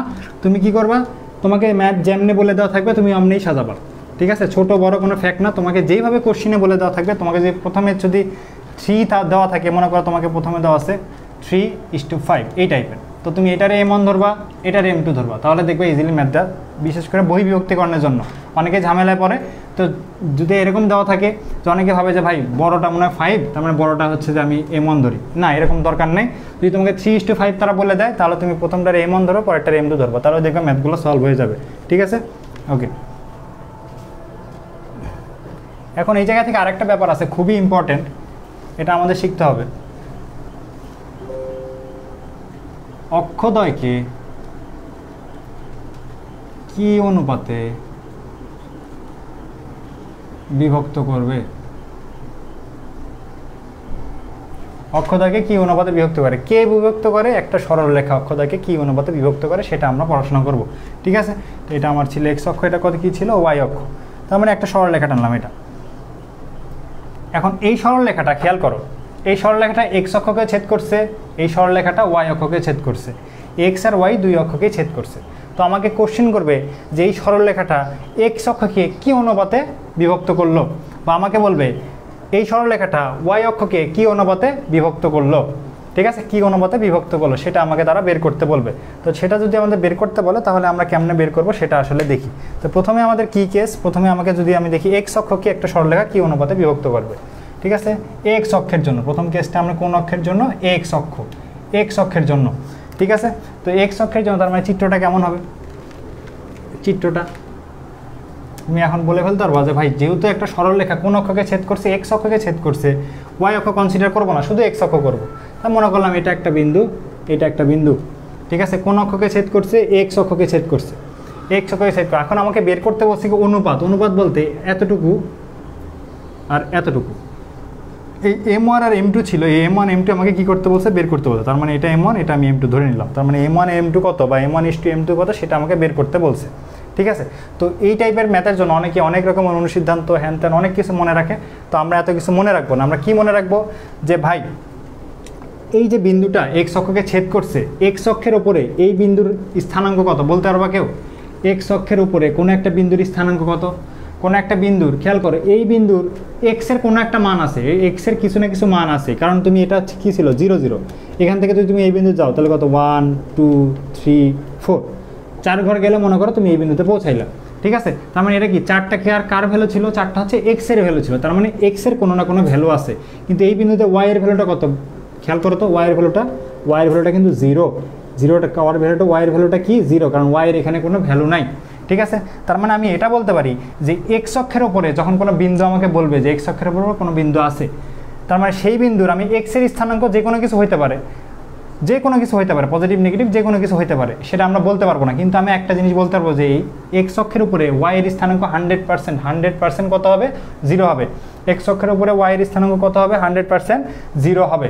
তার মানে এই যে এক্স অক্ষকে ছেদ করছে, এই সরল রেখাটা এক্স অক্ষকে যখন ছেদ করছে, তার মানে আমি বলতে পারি যে এই যে বিন্দুটা আছে বা ছেদকারী যে বিন্দুটা আছে, এই বিন্দুতে ওয়াই এর ভ্যালু কত? ওয়াই এর ভ্যালু 0, ওয়াই এর ভ্যালু কত? 0, ওয়াই এর ভ্যালু হচ্ছে 0। তো এই টাইপের ম্যাথ যখন আমরা সলভ করব, সবসময় আমরা একটা জিনিস মনে রাখবো যে জানা ভ্যালু নিয়ে কাজ করব। কী নিয়ে কাজ করব? জানা ভ্যালু নিয়ে কাজ করব, বা নোন যে ভ্যালুগুলো থাকবে সেই নোন ভ্যালু নিয়ে কাজ করব আমরা। ঠিক আছে, অজানা ভ্যালু নিয়ে কাজ করে মানে যারা অজানা ভ্যালু নিয়ে কাজ করে আসলে লাভ কি? অজানা ভ্যালু নিয়ে কাজ করলে আমাদের উদ্দেশ্যই থাকে যে আমাদের যে অজানা ভ্যালুগুলো আছে সেগুলো বের করা। সেই উদ্দেশ্য সফল করতে গেলে কি করতে হবে? অবশ্যই আমার নোন ভ্যালু নিয়ে কাজ করতে হবে। ঠিক আছে, এই জন্য আমাদের কি মনে রাখবো? জাস্ট যে আমরা জানা যে ভ্যালুগুলো, যে ভ্যালুগুলো আমরা জানি, যে ভ্যালুগুলো আমাদের সামনে আছে, সেই ভ্যালুগুলো নিয়ে আমরা কি করব? কাজ করব, অন্যদিকে তাকাবোই না।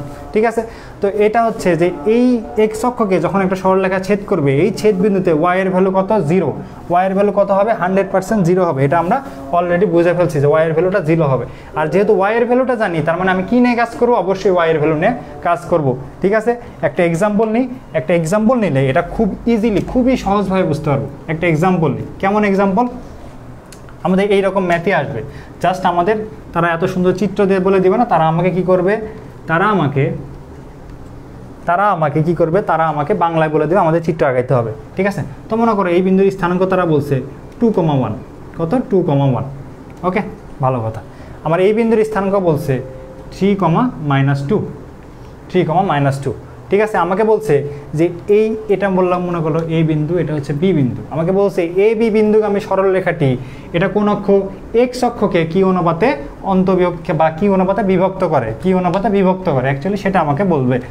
তার মানে আমার কোশ্চিনটা কি, কোশ্চিনটা হচ্ছে যে এ বি বিন্দুগামী সরলরেখা, এ বি বিন্দু সরলরেখা, বিন্দুগামী রেখা এক্স অক্ষকে, কোন অক্ষকে, এ এক্স অক্ষকে, এটাকে মার্ক করে রাখো, এক্স অক্ষকে কি অনুপাতে বিভক্ত করে, কি অনুপাতে বিভক্ত করে। ওকে, কি অনুপাতে বিভক্ত করে সেটা আমাকে বের করতে বলছে। এটা আমার কোশ্চেন দেওয়া থাকবে, আমি জাস্ট সেখান থেকে কী করলাম, চিত্রটা আঁকাইলাম।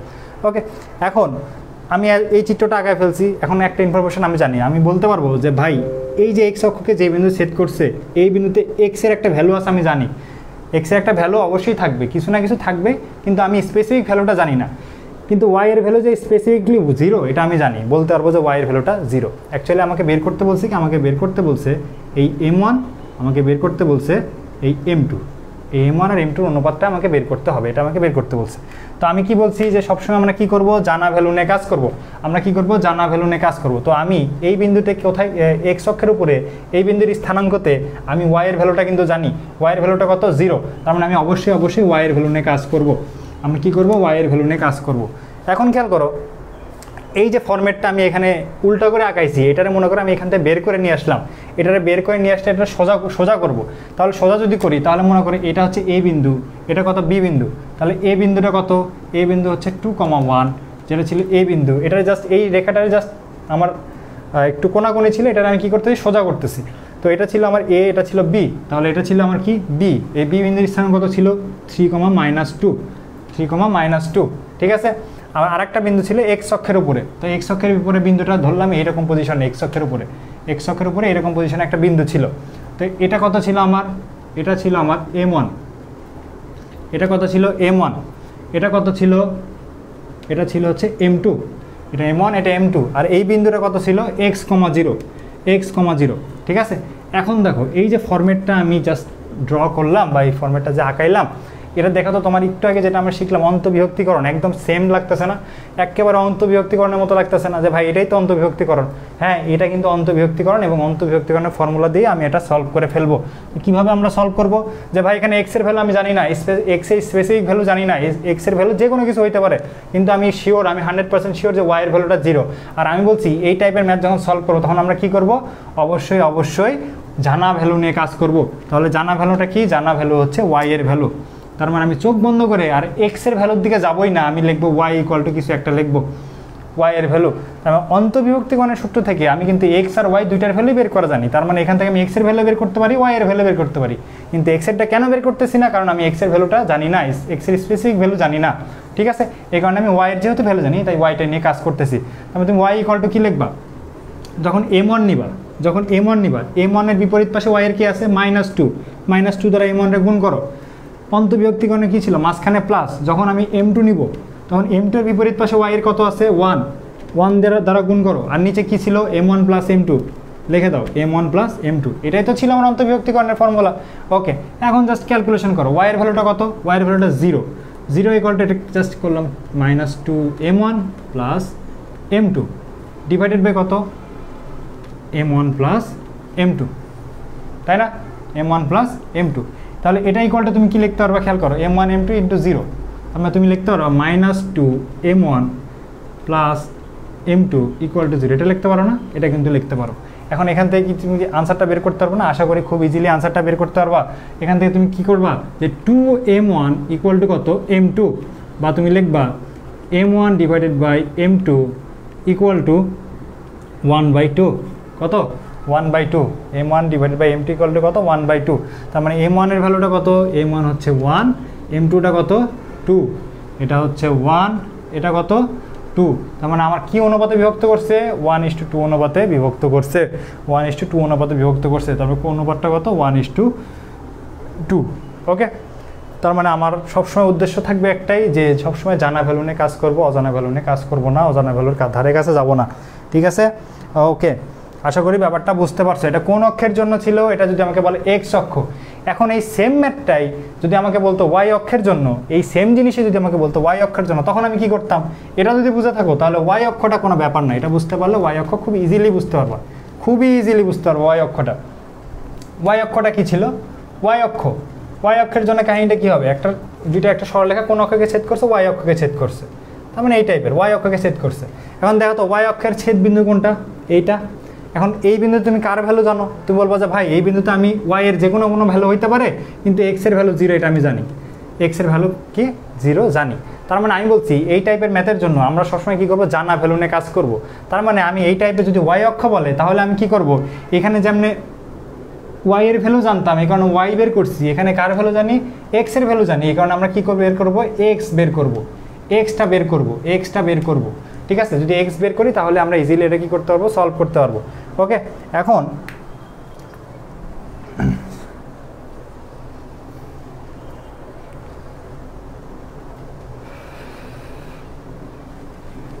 আশা করি বুঝতে পারছো এটা। এখন একটু সামনের দিকে আগাই, আর একটা ছোট্ট একটা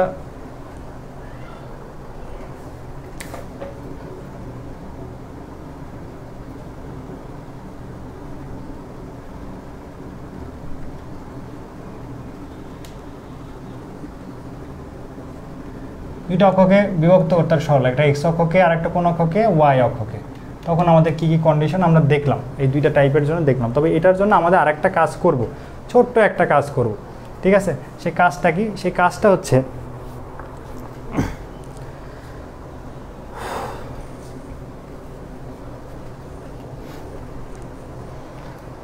খেয়াল করো, এটার জন্য এখন আমরা শর্টকাট শিখবো। ঠিক আছে, যে আমরা তো ভাই অনেক বড় করে করলাম, এটা তো সবসময় তো আমাদের এমসিকিউতে যদি আসে তাহলে এত বড় করে করতে অনেকের সমস্যা হবে। যদি আহামরি বিশাল বড় না, তারপরে কি অনেকের প্রবলেম হবে, অনেকে মনে করবে যে ভাই এত বড় করে কেমনে করব। ঠিক আছে, এত বড় করে কেমনে কাজ করব। তো আমরা কি করবো, একটু শর্টকাট শিখবো। কি শর্টকাট শিখবো সেটা একটু দেখে নিই। আমাকে যখন বলবে এক্স অক্ষকে কোনো একটা বিন্দুগামী রেখা কি করছে, এক্স অক্ষকে কি অনুপাতে বিভক্ত করছে সেটা বের করতে বলবে, তখন আমি বলবো যে এক্স অক্ষের জন্য, প্রথম কেসটা কি, এক্স অক্ষের জন্য, এক্স অক্ষের জন্য ফর্মুলাটা কি, বা আমার শর্টকাটটা কি, ফর্মুলাটা হচ্ছে সামনে আজীবন একটা মাইনাস রাখবো, সামনে আজীবন একটা মাইনাস রাখবো, মাইনাস রাখার পর লিখবো। ঠিক আছে, এক্স অক্ষের জন্য তাহলে কি হবে, সামনে আজীবন একটা মাইনাস রাখবো। তাহলে এক্স অক্ষের জন্য আমরা এক্স অক্ষ নিয়ে যখন কাজ করব তখন এক্সকে বাদ দিয়ে আমরা কি করছি, ওয়াই নিয়ে কাজ করছি না, ওয়াই নিয়ে কাজ করছে। তার মানে এখানে আমরা কি করবো, ওয়াই নিয়ে কাজ করবো। ওয়াই নিয়ে কেমনে কাজ করবো, উপরে লিখবো y1, নিচে লিখবো কত, y2। এটাই আমার শর্টকাট ফর্মুলা। ঠিক আছে, একইভাবে যদি আমাকে ওয়াই অক্ষের কথা বলে তাহলে ওয়াই অক্ষের জন্য শর্টকাটটা কি হবে, সামনে আজীবন একটা সূত্রের মাইনাস রেখে দেবো, এবং ওয়াই অক্ষ নিয়ে যখন কাজ করব তখন আমি বলছি ওয়াই অক্ষে কার ভ্যালু জানি, এক্স এর ভ্যালু জানি। আমরা বলছি সবসময় জানা ভ্যালু নিয়ে কাজ করব, তাহলে এখানে লিখবো x1, নিচে লিখবো কত, x2। তাহলে আমরা কি ইজিলি কি করতে পারবো, এটা বের করতে পারবো। এখন মনে করে এটা টেস্ট করি যে অ্যাকচুয়ালি আমি যে শর্টকাটটা শিখলাম এটা অ্যাপ্লাই করা যাবে কিনা। লিখছে কি, এ বি বিন্দুগামী রেখা এক্স অক্ষকে কি অনুপাতে বিভক্ত করে সেটা আমাকে বের করতে বলছে। তো এর স্থানাঙ্ক কত ছিল, 2,1, বি এর স্থানাঙ্ক কত ছিল, 3,2। তাহলে এখানে আমার কোন অক্ষের জন্য বলছে, এক্স অক্ষের জন্য বলছে। তো এক্স অক্ষের জন্য শর্টকাটটা কী ছিল, যে শর্টকাটটা ছিল ভাই সামনে আজীবন একটা মাইনাস থাকতো, ওপরে যেহেতু এক্স অক্ষের উপর ওয়াই এর ভ্যালু জানি, তার মানে ওয়াই নিয়ে কাজ করো, উপরে থাকতো y1, নিচে কি থাকতো y2। তাহলে এই ফর্মুলাটা অ্যাপ্লাই করো, মাইনাস y1 এ যায় কত, খেয়াল করো তো, এটা কত x1, এটা কত y1, তার মানে কত 1। একইভাবে y2 কত, এটা x2, এটা কত y2, এটা কত -2, আর মাইনাসে মাইনাসে কত প্লাস, তার মানে কত 1/2, কত হচ্ছে 1/2। আর আমরা আমাদের ম্যাথ একদম প্রপার ওয়েতে সলভ করে কত পাইছিলাম, 1/2। আর এই আমরা যদি শর্টকাটে অ্যাপ্লাই করতে চাই তাহলে কত পাবো, 1/2। তার মানে অন্তর্বিভক্তিকরণ বললে আমাকে এক্স অক্ষ বললে আমি y1/y2 সামনে আজীবন একটা মাইনাস রাখবো, আমাকে যদি ওয়াই অক্ষ বলে তাহলে সামনে আজীবন একটা মাইনাস, x1/x2। এটা করলেই হচ্ছে 20-10 সেকেন্ডের মধ্যে কিন্তু আমরা আনসারটা পেয়ে যাব। তো এটা মনে রাখা, আমি যদি কেউ মনে রাখতে না পারো আমার কোনো সমস্যা নেই, কারোই কোনো সমস্যা নেই, এটা মনে রাখতে হবে এমন কোনো ব্যাপার না। মনে রাখতে পারা ভালো, খুব তাড়াতাড়ি সলভ করতে পারবা। আর যদি মনে রাখতে না পারো কী করবা, অবশ্যই এই যে ফর্মেটটা আছে এটা একদম বেসিক, একদম মাথায় মধ্যে এটা ঢুকায় রাখো। এটা যদি মনে রাখে তাহলে তুমি এটাও ভুলে গেলে সমস্যা নেই, এটা যদি মনে রাখতে পারো তাহলে যে কোনো এই টাইপের যে কোনো প্রবলেম সলভ করতে পারবা, এই টাইপের সকল প্রবলেম সলভ করতে পারবা। ঠিক আছে, হ্যাঁ, সবসময় ইন্টারনাল ডিভিশনের ফর্মুলা অ্যাপ্লাই করবা। ঠিক আছে, এখন আর একটা ব্যাপার আমি দেখাই দিই, বিশেষ করে রাজশাহী বিশ্ববিদ্যালয় অনেক ইম্পর্টেন্ট এই জায়গাটা। ঠিক আছে, খেয়াল করো, আমরা যে ম্যাথটা সলভ করলাম আমাদের আনসারটা কি আসছিল, আমাদের আনসারটা আসছিল এইটাই, যে m1 m2 ইকুয়াল টু কত আসছিল, হাফ। এটা আসছিল না, এটা আসছিল। কারণ খেয়াল করো, আমার অনেক ম্যাথ প্রবলেম সলভ করতে গেলে দেখবে একটা ঝামেলা পড়তেছে যে ভাই ইন্টারনাল ডিভিশনের সূত্রে অ্যাপ্লাই করলাম, অ্যাপ্লাই করার পরে এরকম আসতেছে m1 m2 equal to minus half, এটা আসতেছে। তো এই ব্যাপারটা কি, মাইনাসটা অ্যাকচুয়ালি কী বোঝাইতেছে? তো প্লাস মাইনাস নিয়ে আমরা এখন আলোচনা করবো যে প্লাস দ্বারা কী বোঝায়, অ্যাকচুয়ালি মাইনাস দ্বারা কী বোঝায়, কোন প্লাস দ্বারা কী বোঝায়। ভাই m1 m2 আগে কিছু নয়, মানে কি একটা প্লাস আছে না, আর m1 m2 এই জায়গায় কী দিছে, মাইনাস দিছে, মানে এটা একটা কেসের আনসার হতে পারে, এটা আর একটা কেসের আনসার হতে পারে। ঠিক আছে, প্লাসও আসতে পারে, মাইনাসও আসতে পারে। তো এই প্লাস আর মাইনাস দ্বারা কী বোঝাইতেছে? আমার অনুপাত কি কোনো দিন নেগেটিভ হয়? অনুপাত কি কোনো সময় নেগেটিভ হয় না? অনুপাত কখনোই নেগেটিভ হয় না। অনুপাত সবসময় কী হয়, আমার পজিটিভই হয়। তবে নেগেটিভ আসা মানে নেগেটিভ দ্বারা অন্য কিছু একটা বোঝাচ্ছে। কি বোঝাচ্ছে মনে রাখবা, নেগেটিভ মানে কি, নেগেটিভ মানে হচ্ছে বিয়োগ, নেগেটিভ মানে কি বিয়োগ, আর বিয়োগ দ্বারা বোঝাচ্ছে বহি বিভক্তিকরণ। কি বিভক্তিকরণ? বহি বিভক্তিকরণ। ঠিক আছে, তাই নেগেটিভ আসলে ঘাবড়াবা না, নেগেটিভ আসলে বুঝবা যে আমি যে ম্যাথটা সলভ করলাম এটা অ্যাকচুয়ালি কী ছিল, বহি বিভক্তিকরণের ম্যাথ ছিল। আর পজিটিভ মানে কি, নেগেটিভ যদি বহিঃবিভক্তিকরণ বা বিয়োগ যদি বহিঃবিভক্তিকরণ হয়, পজিটিভটা কী হবে, অবশ্যই কী হবে, অন্তঃবিভক্তিকরণ, অন্তঃবিভক্তিকরণ। ঠিক আছে, তো পজিটিভ আসলে তো সমস্যা নাই, পজিটিভ আসলে কেউ মাথা ব্যথা করে না। তো নেগেটিভ আসলে অনেকে চিন্তা করে যে ভাই নেগেটিভ চলে আসলে তো আমার ম্যাথটাকে ভুল করলাম না, ম্যাথ ঠিক আছে, কিন্তু আমার এই কেসটা কী ছিল, বা এই ম্যাথটা আমাদের কিসের ম্যাথ দিয়েছিল, আমাকে অ্যাকচুয়ালি তারা বহি বিভক্তিকরণের ম্যাথ দিছে। এবং এই প্লাস মাইনাস থেকে কিন্তু ডিরেক্টলি আমাকে আনসার কোশ্চিনও করবে যে এই যে বিভক্তিকরণটা তুমি বের করলা, এই বিভক্তিকরণের ধরন কেমন, এটা কি অন্তঃবিভক্তিকরণ করছে না বহি বিভক্তিকরণ করছে। তার মানে অন্তঃবিভক্তিকরণ বহিঃবিভক্তিকরণ কেমনে বুঝবা, এই সামনে সাইন থেকে বুঝবা। m1 m2 অনুপাতের সামনে যে সাইন থাকবে সেই সাইন থেকে বুঝবা যে প্লাস হলে আমরা কি হবে, প্লাস হলে আমরা অন্তঃবিভক্তিকরণ হবে, মাইনাস হলে কি হবে, বহিঃবিভক্তিকরণ হবে। প্লাস হলে অন্তঃবিভক্তিকরণ, মাইনাস হলে বহিঃবিভক্তিকরণ। ওকে, আশা করি বুঝতে পারছো ব্যাপারগুলো। ঠিক আছে, এটা কিন্তু খুবই খুবই ইম্পর্টেন্ট, খুবই খুবই ইম্পর্টেন্ট, এই টোটাল টার্মটাই খুবই খুবই ইম্পর্টেন্ট।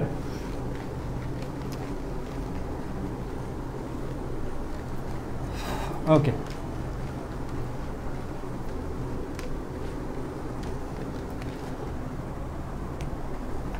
এখন আমরা কি বের করব, নতুন একটা টপিক।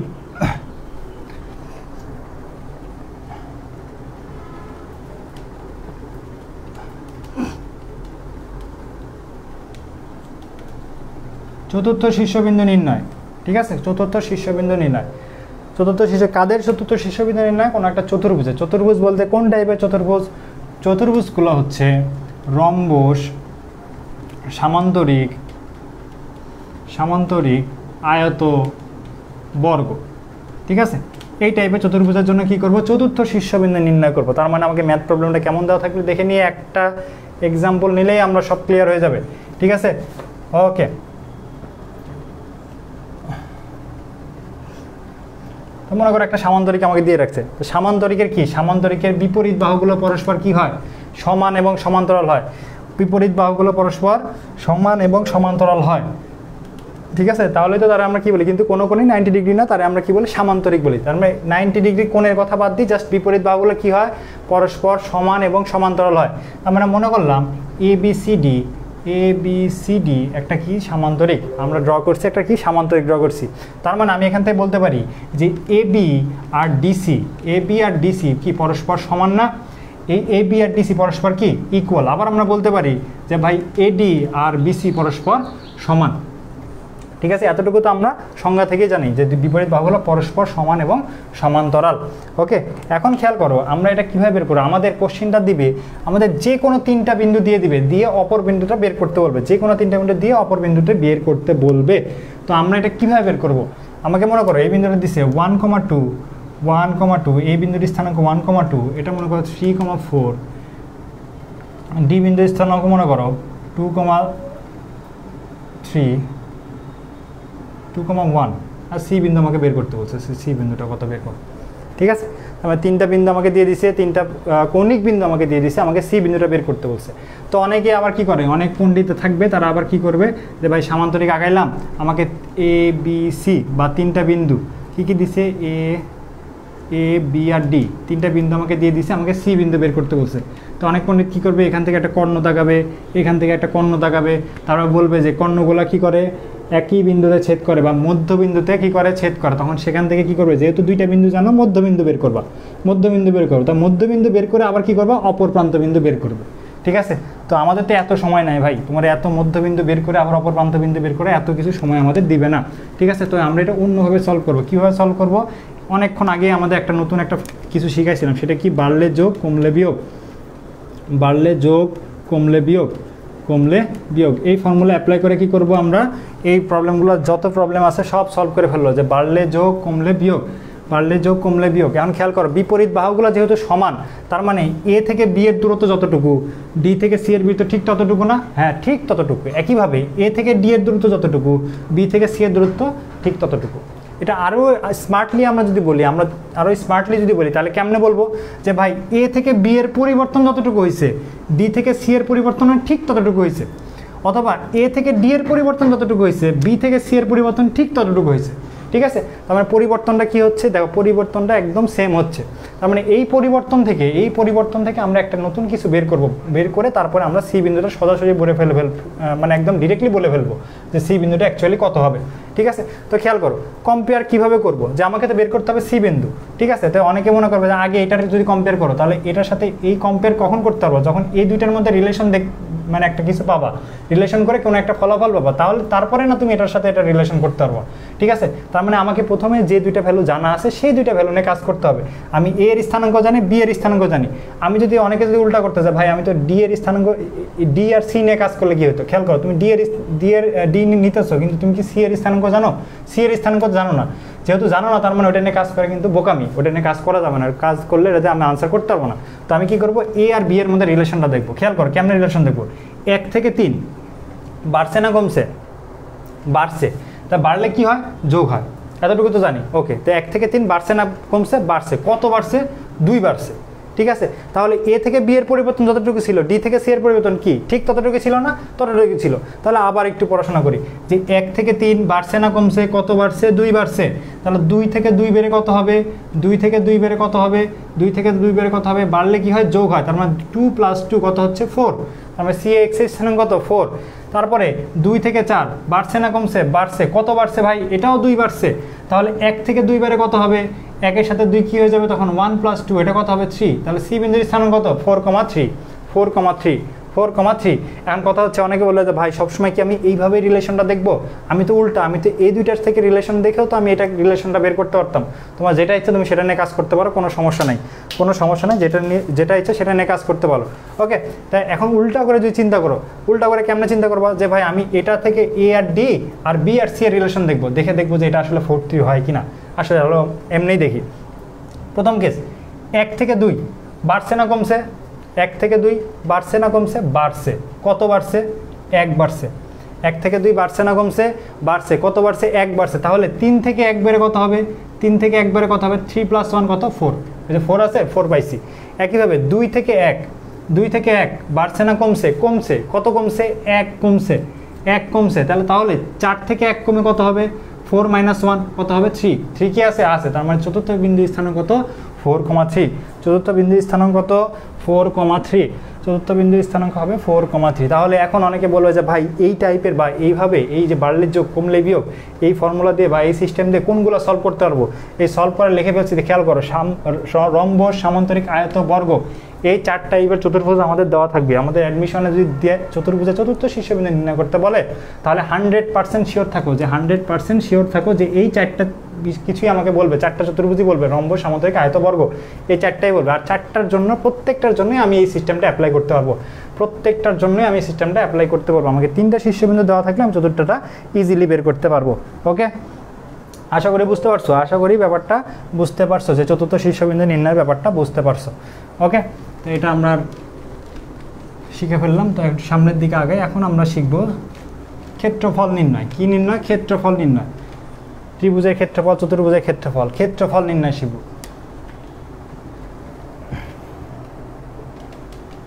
ক্ষেত্রফল নির্ণয়। ওকে, ABC একটা ত্রিভুজ, এর স্থানাঙ্ক মনে করো x1 y1, বি এর স্থানাঙ্ক x2 y2, সি এর স্থানাঙ্ক কত x3 y3। ঠিক আছে, তো ক্ষেত্রফল কেমনে জানা বের করে, অনেক সিস্টেম আছে যে অনেকে এমনি করে বের করে x1 y1 x2 y2 x3 y3 আবার x1 y1 রিপিট করে, আর সামনে একটা কি লাগে, হাফ লাগে। তারপর সেখান থেকে এই কোণা গুণ এই কোণা গুণ এই কোণা গুণ গুণ করে যোগ, আবার বিপরীতভাবে এটা এটা এটা গুণ করে যোগ করে কী করে মাইনাস করে দেয়, দিয়ে তারপর আমরা কী করি, ক্ষেত্রফল বের করি। ক্ষেত্রফল বের করি আমরা কীভাবে, এটা নিয়ে ক্ষেত্রফল বের করি, এটা নিয়ে কী করি, ক্ষেত্রফল বের করি, এটা ক্ষেত্রফল বের করি, ফর্মুলাটা আমরা জানি। তো আমরা কী করব, এই ফর্মুলাগুলো তো সবাই কম বেশি জানি, তো এগুলো আর অ্যাপ্লাই করবো না, একটু নতুন স্মার্ট ফর্মুলা কিছু দেখবো যে যাতে অ্যাডমিশনে খুব দ্রুত আমরা প্রবলেমগুলো সলভ করতে পারি, এই ফর্মুলাগুলো দেখবো। আবার অনেকে কী করে, আরেকটা ফর্মুলা না দেখালে আবার অনেকে বলে যে ভাই এই ফর্মুলা দিয়ে তো বের করা যায়। নির্ণায়ক পদ্ধতি, কী পদ্ধতি, নির্ণায়ক পদ্ধতি, x1 x2 x3 y1 y2 y3 আর তারপরে কত 1 1 1, এখান থেকে নির্ণায়কের ভ্যালু বের করে তারপরে কি করা যায়, ক্ষেত্রফলটা বের করা যায়, মানে এটাই হচ্ছে ক্ষেত্রফল বের করার ফর্মুলা। তো এটা একটা ফর্মুলা, এটা একটা ফর্মুলা, অ্যাকচুয়ালি এই ফর্মুলা থেকে এই ফর্মুলা আসছে, ঠিক আছে। এবার তার মানে আমরা যে কোনো একটা ফর্মুলা দিয়ে কাজ করতে পারি। ওকে, এখন অনেকের কোশ্চিন থাকে যে ভাই এই যে আপনি ফর্মুলাটা লিখলেন, এখানে যে আমরা লাস্টে কী করি, আবার প্রথমে যেটা লিখছি সেটা রিপিট করি, এটা কেন করছেন বা এটা কেন হয়, অ্যাকচুয়ালি রিপিট করা, সবাই বলে যে রিপিট করা লাগে তাই করছি এই টাইপের, কিন্তু অ্যাকচুয়ালি রিপিট করার একটা কারণ আছে, কারণটা দেখাই দিই। খেয়াল করো কী কী ছিল, ABC একটা ত্রিভুজ ছিল আমার, কিন্তু অ্যাকচুয়ালি আমরা লিখি ABC ত্রিভুজ, কিন্তু আমরা এই কথাটা আসলে ভুল লিখি, এই কথাটা অ্যাকচুয়ালি আমরা ভুল লিখি, আমাদের হওয়া উচিত ছিল ABCA একটা ত্রিভুজ। কেন, খেয়াল করো, A থেকে B, B থেকে C, তুমি যদি A থেকে B-তে আসো, B থেকে C-তে যাও, তার মানে তুমি জাস্ট এতটুকু ভ্যালু, এতটুকু এই কোণটা পাচ্ছ, বা এই রেখা এবং এই রেখা, এই দুই রেখা পাইতেছো, কিন্তু এই পরের যে রেখাটা আছে সেটা কিন্তু আর পাইতেছো না। এই জন্য পরের রেখাটা বা একটা টোটাল ত্রিভুজ পাইতে হলে আবার তোমার C থেকে A-তে যাইতে হবে। এই কারণে কি করা হয়, আমরা লিখলেও ABC লিখলেও অ্যাকচুয়ালি এটা আমরা কি লিখি, ভুল লিখি। আমাদের লেখা উচিত ছিল কি ABCA, A থেকে B, B থেকে C, C থেকে A, তাইলে না একটা ত্রিভুজ পাবো, ঠিক আছে। এই যে কাহিনীটা হয়, এখানে সামথিং একটা মিসিং হয়, এটার জন্য কি করা হয়, যে আবার লাস্টে যে আবার এটা রিপিট হইলো, এই রিপিট হওয়ার জন্য কি করা হয়, প্রথমটা আবার কি করা হয়, লাস্টে রিপিট করা হয়, ঠিক আছে। তো এটা হচ্ছে রিপিট করার একটা কারণ। ওকে, এখন আমরা কি শিখবো, ক্ষেত্রফল নির্ণয় শিখবো, একটু অন্য সিস্টেমে শিখবো। কি সিস্টেমটা শিখবো সেটা একটু দেখে।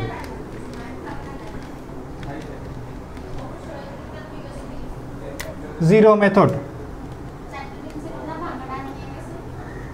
মেথড সিস্টেম, বা এটার বাংলায় বলে শূন্যকরণ পদ্ধতি। শূন্যকরণ পদ্ধতি,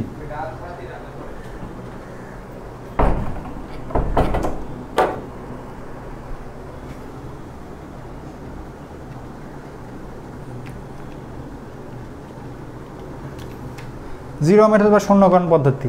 এই মেথডে আমরা কি করব, আশা করব আমরা মানে খুব ইজিলি সব যত রকমের আমার ত্রিভুজের ক্ষেত্রফল আছে সব বের করতে পারবো, সব কিছু বের করতে পারবো, ঠিক আছে।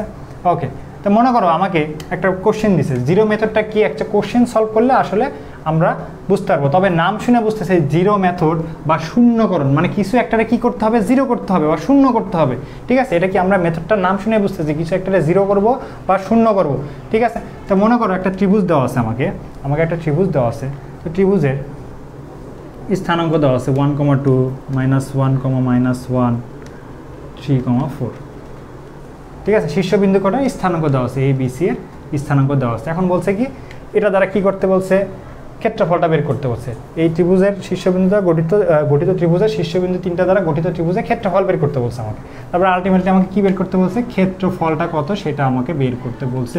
তো ক্ষেত্রফলটা কীভাবে বের করবো, তো আগের দুইটা ফর্মুলা ছিল, এই যে হাফ নিয়ে তারপরে x1 y1 x2 y2, x1 y1 কত, যে কোনো কিছুর x1 y1 ধরতে পারি। মনে করো 1, 2, এটা x1 এটা y1, এরপরে কত -1, এরপরে কত 3, 4, আবার কত 1, 2। এরপরে এই ফর্মুলা দিয়ে আমরা কি করতে পারবো, ক্ষেত্রফল বের করতে পারবো। কিন্তু আমরা আপাতত এটা কি করবো, অ্যাভয়েড করবো, আমরা নতুনভাবে বের করবো। কোনটা, জিরো মেথড পদ্ধতিতে ব্যবহার করব। এখন জিরো মেথডে আমার কি নাম, কি শূন্যকরণ পদ্ধতি। শূন্যকরণ পদ্ধতি বলতে আমি আগেই বললাম যে একটারে কি করবো, জিরো করবো, কিছু একটারে জিরো করবো। কারে জিরো করবো একটু দেখি, যে কারে জিরো করবো। তো আমার তিনটা শীর্ষবিন্দু, ত্রিভুজের তিনটা শীর্ষবিন্দু স্থানাঙ্ক কত ছিল, একটা ছিল 1, 2, আরেকটা কত ছিল -1, আরেকটা কত ছিল 3, 4, আরেকটা কত ছিল 3, 4, তাই না। এই কয়েকটা ছিল আমার কি ত্রিভুজের শীর্ষবিন্দু, 1, 2, 3, তিনটা শীর্ষবিন্দু ছিল। এখন খেয়াল করো তো, আমার এই শীর্ষবিন্দু কয়েকটা আমি পাশাপাশি লিখছি। এরপরের কাজটা হচ্ছে এই শীর্ষবিন্দুর যে কোনো একটাকে তোমার যেটা ইচ্ছা সেটাকে কি করা, জিরো করে ফেলা, যে কোনো একটাকে জিরো করে ফেলা। আমি চাইলে এটারও জিরো করতে পারবো, আমি চাইলে এটারও জিরো করতে পারবো, আমি চাইলে এটারও জিরো করতে পারবো। তবে আমরা চেষ্টা করব যে কোন শীর্ষবিন্দুকে বা কোন বিন্দুটাকে জিরো করা আমাদের সবচেয়ে ইজি। খেয়াল করো, আমি যদি দেখি তাহলে -1 যেটা আছে, এই -1 সাথে আমি যদি +1 যোগ করে দিই তাহলে এটা কিন্তু খুব ইজিলি কী করতে পারবো, জিরো করতে পারবো। ঠিক আছে, তার মানে আমরা চেষ্টা করবো যেই বিন্দুটারে আমরা খুব ইজিলি জিরো বানাইতে পারবো সেটা নিয়ে আমরা কাজ করব। তো খেয়াল করো, এটারে আমি কি করলাম, 1 আর 1 দ্বারা কি করলাম, যোগ করে দিলাম। এটা 1, এটা 1, 2 +1 দ্বারা কি করলাম, যোগ করলাম। তাহলে এই বিন্দুটা এখন কত হয়ে গেল, 0,0, তাই না? এই বিন্দুটা কত হয়েছে এখন, 0,0। ওকে, এখন যেহেতু আমি এই বিন্দুকে পরিবর্তন করি তো আলটিমেটলি জিরো বানাইছি, তাই না? কেমনে পরিবর্তন করছি, যে 1 আর 1 যোগ করে পরিবর্তন করছি। x এর সাথে 1 যোগ করছি, y এর সাথে কি করছি, 1 যোগ করছি। যেহেতু আমি এই বিন্দুর পরিবর্তন ঘটাইছি, তার মানে আমার অপর দুই যে বিন্দুটা আছে এই দুই বিন্দুরও পরিবর্তন ঘটাইতে হবে না, এই দুই বিন্দুরও পরিবর্তন ঘটাইতে হবে। কিভাবে পরিবর্তন ঘটাইতে হবে, এই পরের দুই বিন্দুটাও আমরা কি করব, এই পরের দুই বিন্দুতে আমরা একইভাবে 1 আর 1 কি করে দেব, যোগ করে দেব। কেন যোগ করবো, কারণ আমি 1 আর 1 দ্বারা আমি একটা বিন্দুরে কি করছি, জিরো করছি। এই বিন্দুর পরিবর্তন কত ছিল, 1 +1 দ্বারা এর পরিবর্তন ঘটছে, তার মানে অপর দুই বিন্দুর পরিবর্তনও +1 দ্বারাই ঘটবে। তাহলে +1 করলে এখন নতুন যে বিন্দুটা হবে সেটা কত, খেয়াল করো তো, 2,3, এটা কত বাবা, 4,5। বুঝাইতে পারছি, আশা করি বুঝাইতে পারছি। এখন খেয়াল করো, জিরো আমার একটা হয়ে গেছে, যেটা জিরো হয়ে গেছে এই বিন্দু নিয়ে আর কাজ নাই, এটা বাদ, এটা আমার ক্যান্সেল, এটা আমার ক্যান্সেল আউট, এটা আমার নিয়ে আমি ভাববই না, এটা আমার বাদ, 0 0 হয়েছে, ওটা বাদ। তাহলে বাকি আছে কয়টা, বাকি আছে আমার দুইটা বিন্দু, কোনটা কোনটা, 2, 3, 4, 5। তো আমি লিখলাম 2, 3, 4, 5, 2, 3, 4, 5। আর ক্ষেত্রফলের আগে সবসময় কি লাগে, একটা হাফ লাগে, একটা হাফ লাগাই দিলাম। এখন এটা আমি জাস্ট ক্যালকুলেশন করে ফেলি, ক্যালকুলেশন করলে কত আসে, সামনে হাফ, কত গুণ 10, 10 মাইনাস কত, 10 - 12, 10 - 12 কত, -2, ইকুয়াল টু কত, 1 বর্গ একক, 1 বর্গ একক। এটাই আমার কি ক্ষেত্রফল, এটাই আমার কি ক্ষেত্রফল। কার ক্ষেত্রফল, এই যে ত্রিভুজটা আছে এই ত্রিভুজের ক্ষেত্রফল। তো এই ক্ষেত্রফলে বা এই জিরো মেথডে আমাকে কিন্তু যে কোনো কিছু দিলে আমরা খুব ইজিলি সলভ করতে পারবো, আমাকে যেই বিন্দুই দিক, আমরা প্রথম কাজ কি, যে কোনো এক বিন্দুটা জিরো করা, এবং ওই বিন্দুকে যেইভাবে জিরো করছি, যত পরিবর্তন ঘটায় জিরো করছি, এই পরিবর্তনটা বাকি দুই বিন্দুতে আমি কি করব, ঘটাবো। বাকি দুই বিন্দুতে সেম পরিবর্তনটা ঘটাবো। সেম পরিবর্তন ঘটানোর ফলে জিরো যেটা থাকবে, জিরোটারে আমি বাদ দিয়ে দেবো, এটারে আমি ক্যান্সেল আউট করে ফেলবো, এটা নিয়ে আমি ভাববই না। বাকি কে আছে, 2, 3, 4, 5, 2, 3, 4, 5। তুমি এটারে বলতে পারো এটা x1 ভাই, এটা y1, এটা ধরলাম x2, এটা y2। তাহলে ক্ষেত্রফল কেমনে ছিল, x1 y1, x2 y2। এখন এই ক্যালকুলেশনটা করা খুব ইজি না, এই ক্যালকুলেশনটা করা কিন্তু খুব ইজি, যে 5 × 10, 10 - 12, তাহলে কত, -2, আর 2 ইয়ে করলে ক্যান্সেল আউট হলে কত হয়, +1 বর্গ একক। তার মানে এই জিরো মেথডে যে কোনো ক্ষেত্রফল নির্ণয় খুব ইজিলি, মানে ক্যালকুলেশন ভুল হওয়ার সম্ভাবনা সবচেয়ে কম। এই মেথডের ক্যালকুলেশন ভুল হওয়ার সম্ভাবনা সবচেয়ে কম। আদারওয়াইজ তুমি যদি এই মেথড বা তোমার নির্ণয়কের আরেকটা যে মেথড আছে 1 দিয়ে যে মেথড, 1 দিয়ে যে মেথডটা আছে, ওই মেথডটা যদি ফলো করো তাহলে তুমি দেখবে ভ্যালু আমার কত আসছে, 1ই আসছে। কিন্তু সমস্যা কোথায় হবে, সমস্যা হবে যে এখানে ভাই একটা অনেক প্লাস মাইনাস আছে, গুণ করা, প্লাস করা, যোগ করা, প্লাস করা, মাইনাস করা, অনেক কিছু আছে। তো আমার এখানে ক্যালকুলেশন ভুল হইতেই পারে, স্বাভাবিক, ঠিক আছে। আর আগেরটা একই রকম, আগেরটা আমার প্লাস মাইনাস অনেক বেশি আছে, তার মানে ভুল আমার হইতেই পারে। ওকে, তো আশা করি এই শূন্যকরণ পদ্ধতি বা ক্ষেত্রফলের ব্যাপারটা আমরা বুঝতে পারছি। তার মানে এই প্রসেসে বা এই জিরো মেথডে আমরা যে কোনো কিছুর ক্ষেত্রফল খুব ইজিলি বের করতে পারবো, যে কোনো কিছুর ক্ষেত্রফল কি করতে পারবো, খুব ইজিলি বের করতে পারবো। ওকে, তো ক্ষেত্রফল এটা কিন্তু খুবই ইম্পর্টেন্ট, আমাদের পরীক্ষায় আসবে বা আসার মতো আর কি। তো এইখানে আমাদের আরও কিছু টার্ম আছে, এই টার্মগুলো আমরা আপাতত শিখবো না, শিখলে হয়তো আমরা বুঝবো না, ঠিক আছে,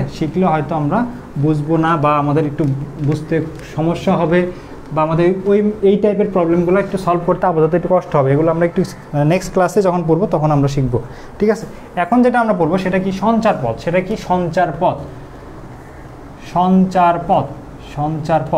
ঠিক আছে, সঞ্চার পথ এবং সঞ্চার পথের সমীকরণ। তো প্রথমে বুঝতে হবে ভাই সঞ্চার পথটা কি সেটা বুঝতে হবে। তো সঞ্চার পথ অনেকে বোঝে না যে অ্যাকচুয়ালি সঞ্চার পথটা কি। সঞ্চার পথের একদম বেসিক ব্যাপারটা কি, তোমাদের একটা উদাহরণ দিয়ে তোমাদের বোঝাই। মনে করো তোমরা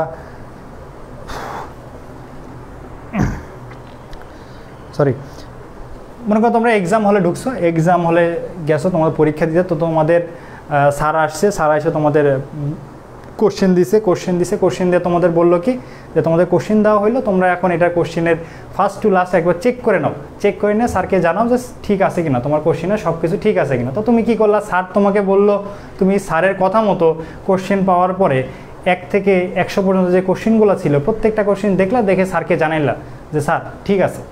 এই যে স্যার তোমাকে জানাইলো, স্যার তোমাকে একটা কথা বললো বা তোমাকে একটা ইনস্ট্রাকশন দিল, তুমি স্যারের কথা মতো ইনস্ট্রাকশনটা ফলো করলা, এই ব্যাপারটারে তুমি বলবা কি সঞ্চার পথ, এই ব্যাপারটারে তুমি বলবা সঞ্চার পথ।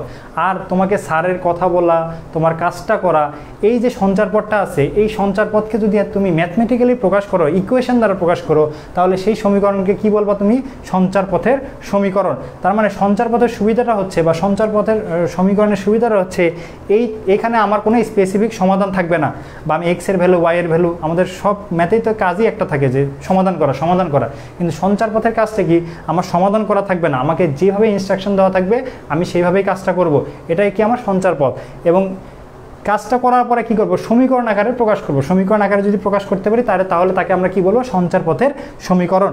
ঠিক আছে, তাহলে তাকে আমরা কি বলবো, সঞ্চার পথের সমীকরণ। ওকে, তাহলে মনে করো আমাকে একটা ম্যাথ দিছে, তাহলে একটা ম্যাথ নিলে আমরা খুব ইজিলি বুঝতে পারবো যে সঞ্চার পথের সমীকরণ ব্যাপারটা কি কেমন হইতে পারে।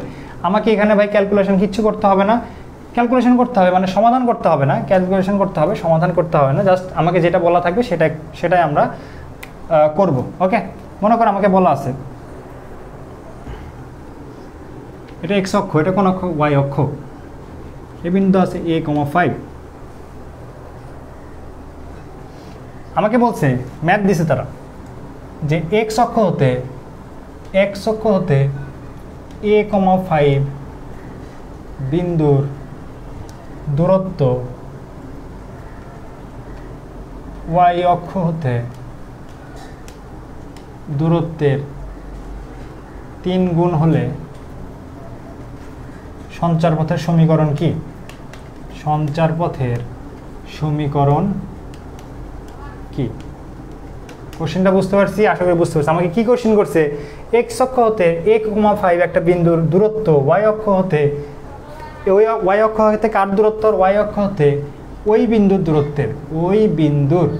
দূরত্বের 3 গুণ হলে দূরত্বের 3 গুণ হলে কার স্থানাঙ্ক বের করতে বলছে, সঞ্চার পথের সমীকরণ বের করতে, স্থানাঙ্ক না, সঞ্চার পথের সমীকরণ বের করতে বলছে।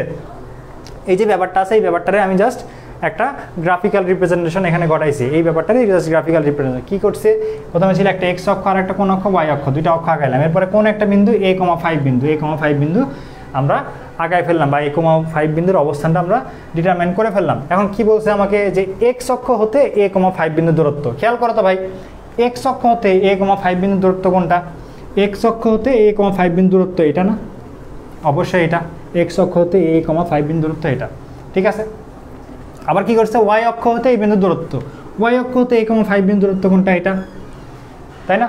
এখন আসি প্রথম কেসে। প্রথম কি ছিল, এক্স অক্ষ হতে দূরত্ব, এক্স অক্ষ হতে a,5 বিন্দু দূরত্ব কত, খেয়াল করো তো। তুমি a,5 বিন্দু যদি যেতে চাও তাহলে তোমাকে কি করতে হবে, যে ভাই এটা তো আমার মূল বিন্দু 0 0, আমি এখান থেকে যাত্রা করবো, এতটুকু কত যাব, a ঘর, এখান থেকে 5 ঘর কোথায় যাব, ওপরে যাব, তাহলে আমি কোথায় পৌঁছাবো, a,5 বিন্দুতে পৌঁছাবো। তার মানে আমি বলতে পারি যে এক্স অক্ষ থেকে a,5 বিন্দুর দূরত্বটা হচ্ছে এইটা, আর এইটুকু দৈর্ঘ্য বা এইটুকু দূরত্ব কত, 5। তার মানে আমি বলতে পারি এক্স অক্ষ হতে a,5 বিন্দুর দূরত্ব কত, 5। এটা আমি বের করে ফেললাম। একইভাবে ওয়াই অক্ষ হতে a,5 এর দূরত্ব কত বলো তো, ওয়াই অক্ষ হতে a,5 বিন্দুর দূরত্ব হচ্ছে এতটুকু, আর এতটুকুর ভ্যালু কত, এতটুকুর ভ্যালু যায়, কারণ দুইটা কি পরস্পর সমান। তার মানে এটা যদি a হয়, তার মানে এই ভ্যালুটা কত হবে, অবশ্যই a হবে। তার মানে ওয়াই অক্ষ হতে দূরত্ব কত, ওয়াই অক্ষ হতে দূরত্ব হবে কত, a, ওয়াই অক্ষ থেকে দূরত্ব কত হবে, a। তার মানে এক্স অক্ষ থেকে দূরত্ব, কোন বিন্দুর দূরত্ব, a,5 বিন্দুর দূরত্ব কত, 5। ওয়াই অক্ষ থেকে a,5 বিন্দুর দূরত্ব কত, a। এটা কিন্তু আমরা জাস্ট গ্রাফ দেখে, চিত্র দেখে একদম লজিক্যালি কিন্তু বের করে ফেললাম যে একটা 5 একটা কত, a। এখন আসি আমাদের কি বলছে সেটা আমরা দেখি, যে আমাদের কি বলছে ম্যাথে। আমাকে বলছে এক্স অক্ষ হতে কোনো বিন্দুর দূরত্ব, এক্স অক্ষ হতে কোনো বিন্দুর দূরত্ব, কোন বিন্দুর দূরত্ব, এক্স অক্ষ হতে a,5 বিন্দুর দূরত্ব। তাহলে এক্স অক্ষ হতে a,5 বিন্দুর দূরত্ব কত, 5। আমি আগে লিখলাম যে প্রথম কেস এতটুকুর জন্য আমার সমীকরণের বা এতটুকুর ইনফরমেশনের জন্য আমি কিছু একটা পাইছি, সেটা আমি লিখে ফেলছি যে এক্স অক্ষ হতে a,5 বিন্দু দূরত্ব কত, কিছু একটা পাইছি, সেটা কত 5, এটা আমি লিখে ফেলছি। এরপরে কেসে কি বলছে, পরের টার্মে বলছে ওয়াই অক্ষ হতে ওই বিন্দুর দূরত্বের 3 গুণ। তাহলে প্রথম কথা হচ্ছে ওয়াই অক্ষ থেকে কোন বিন্দু দূরত্ব, a,5 বিন্দু দূরত্ব, এটা কত a, এটা লিখলাম ওয়াই অক্ষ হতে দূরত্ব, ওয়াই অক্ষ হতে ওই বিন্দু দূরত্ব, এতটুকু লিখছি। কিন্তু এর সাথে আরেকটা কথা লেখা আছে, দূরত্ব এর কত গুণ, 3 গুণ। তার মানে a এর কত গুণ, 3 গুণ, a এর কত গুণ, 3 গুণ। ঠিক আছে, a এর 3 গুণ হইলে কি করতে বলছে, সঞ্চারপথের সমীকরণটা বের করতে বলছে, সঞ্চারপথের সমীকরণটা বের করতে বলছে। তাহলে ভালো কথা, সঞ্চারপথের সমীকরণ বের করতে বলছে। তার মানে অ্যাকচুয়ালি আমার কি বলছে,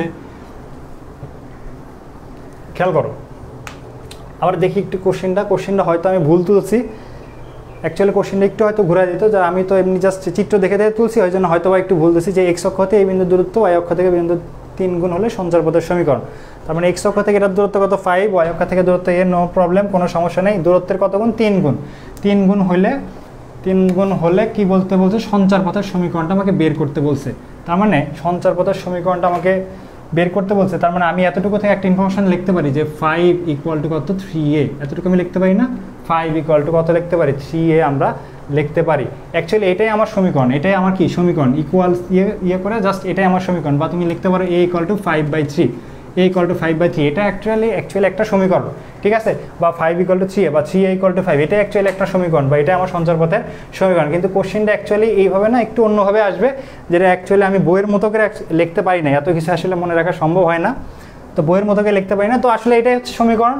তো এই ব্যাপারটা কি আমাদের কি করতে হবে, আমাদের জাস্ট আমাদের যে ইনফরমেশনটা দেওয়া থাকবে সেটাই আমাদের করতে হবে। খেয়াল করো, আমাকে এখানে যা বলা ছিল আমি সেটাই আমি করছি, আমাকে যতটুকু বলা ছিল, যা বলা ছিল আমি সেটাই করছি, এর বাইরে কিছুই করি নাই। যে এক্স অক্ষ হতে a5 বিন্দুর দূরত্ব ওয়াই অক্ষ থেকে দূরত্বের 3 গুণ হলে, 3 গুণ হলে দূরত্বের 3 গুণ, মানে এই দূরত্ব ইকুয়াল টু এই দূরত্বের কত, 3 গুণ, সেটাই আমি জাস্ট লিখছি, লিখে ইকুয়াল টু যেটা পাইছি সেটাই আমার কি সঞ্চারপথের সমীকরণ। আশা করি ব্যাপারটা বুঝতে পারছো। ওকে, আশা করি ব্যাপারটা বুঝতে পারছো। তো এই টাইপের সঞ্চারপথ থেকে 2-1টা কোশ্চেন যদি তোমরা দেখো তাহলে আরও ইজিলি বুঝতে পারবা। ওকে,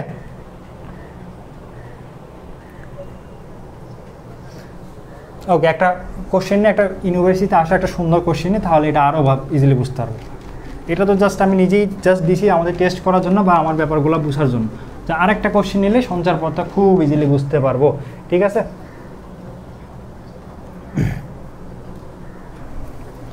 বলছে যে এক্স অক্ষ ও 5,7, এক্স অক্ষ ও 5,7 বিন্দু থেকে 4k বিন্দু দূরত্ব, এক্স অক্ষ 5,7 বিন্দু হতে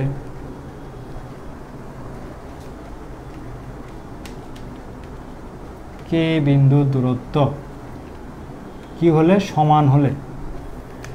সমান হলে সঞ্চারপথের সমীকরণ, সঞ্চারপথের সমীকরণ কি সেটা আমাকে বের করতে বলছে। ওকে, তাহলে কোশ্চেনটা কি, এক্স অক্ষ ও, ভালো করে বুঝো, এক্স অক্ষ 5,7 বিন্দু হতে 4k বিন্দুর দূরত্ব সমান হলে, আমার এখানে 2টা কন্ডিশন আছে। প্রথম কথা এক্স অক্ষ, পরের কথা কত, 5,7 বিন্দু। ঠিক আছে, তো 4 কমাবো কি, কোন বিন্দু, 4k বিন্দু। তো 4k বিন্দুটা কোথায়, এরকম পজিশন থাকবে, আমি ধরে নিলাম যে ভাই এরকম একটা পজিশনে 4k বিন্দুটা আছে। ঠিক আছে, তাহলে প্রথম কি কেস কি আছে, এক্স অক্ষ, তাহলে এক্স অক্ষ থেকে এই বিন্দুর দূরত্ব কত, আগেরটার মতো চিন্তা করো যে ভাই এটা 0 0, এখানে যাইতে হলে এতটুকু আমার 4, এতটুকু আমার কত, k, তার মানে এক্স অক্ষ থেকে 4k বিন্দুর দূরত্ব কত, k, এটা আমি বের করে ফেলছি। আর একটা বিন্দু কত আছে, 5,7, তো মনে করলাম 5,7 আমার এইরকম পজিশনে আছে, যে কত, 5,7। আমাকে বলছে যে আর একটা বিন্দু আছে 5,7, এই 5,7 বিন্দু অবস্থানটা কোথায়, এরকম পজিশনে একটা বিন্দুর অবস্থানটা আছে। বলছে 5,7 বিন্দু হতে এই বিন্দুর দূরত্ব কী হলো, সমান হলো। তার মানে আমাকে অ্যাকচুয়ালি বোঝাইছে যে এক্স অক্ষ হতে এই যে 4k বিন্দুর দূরত্ব এটা যতটুকু, আবার এই 4 বিন্দু থেকে 5,7 এর বিন্দু দূরত্ব কি ঠিক ততটুকু। তার মানে এই দূরত্ব এবং এই দূরত্ব পরস্পর কি সমান। ঠিক আছে, তো তুমি তো প্রথম কেসে দেখেই ফেলছো যে এক্স অক্ষ থেকে এই বিন্দুর দূরত্ব কত, k, এতটুকু তুমি জানোই। এখন তোমাকে বের করতে হবে k ইকুয়াল টু কি, এই বিন্দু থেকে এই বিন্দুর দূরত্ব, এবং এই দূরত্বটা পরস্পর কি হবে, সমান হবে। তাহলে 4k আর 5,7 দুইটা বিন্দুর মধ্যবর্তী দূরত্ব, দুইটা বিন্দুর মধ্যে দূরত্ব কত, √ x1 - x2 হোল স্কোয়ার, মানে 4 - 5 whole square plus k - 7 whole square. বোঝা গেছে? আশা করি বুঝতে পারছি, এখন এটা আমরা সলভ করলে কিন্তু আমরা ইকুয়েশনটা পেয়ে যাব, এটা আমরা সলভ করলে কিন্তু ইকুয়েশনটা পেয়ে যাব। ঠিক আছে?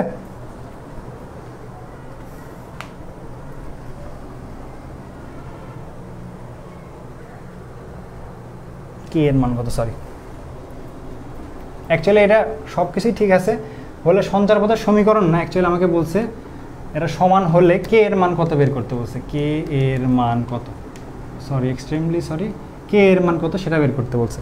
ঠিক আছে?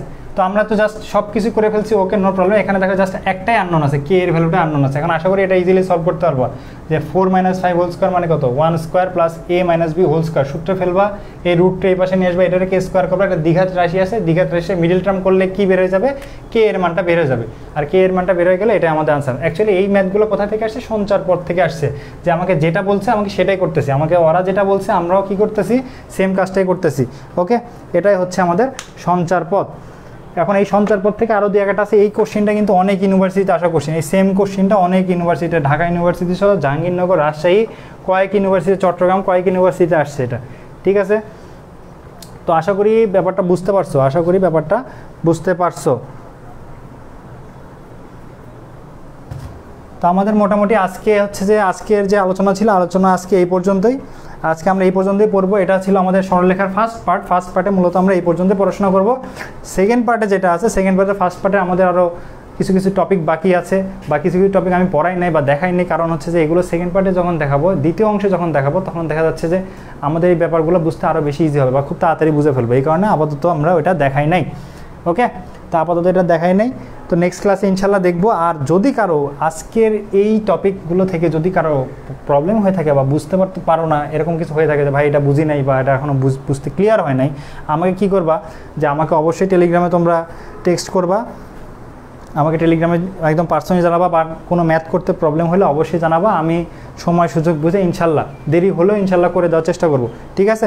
কোনো সমস্যা নেই। আর নেক্সট ক্লাস তোমাদের রুটিনে অবশ্যই রুটিন সবার কাছে আছে, নেক্সট ক্লাসে ইনশাল্লাহ দেখা হবে এর পরবর্তী অংশ নিয়ে।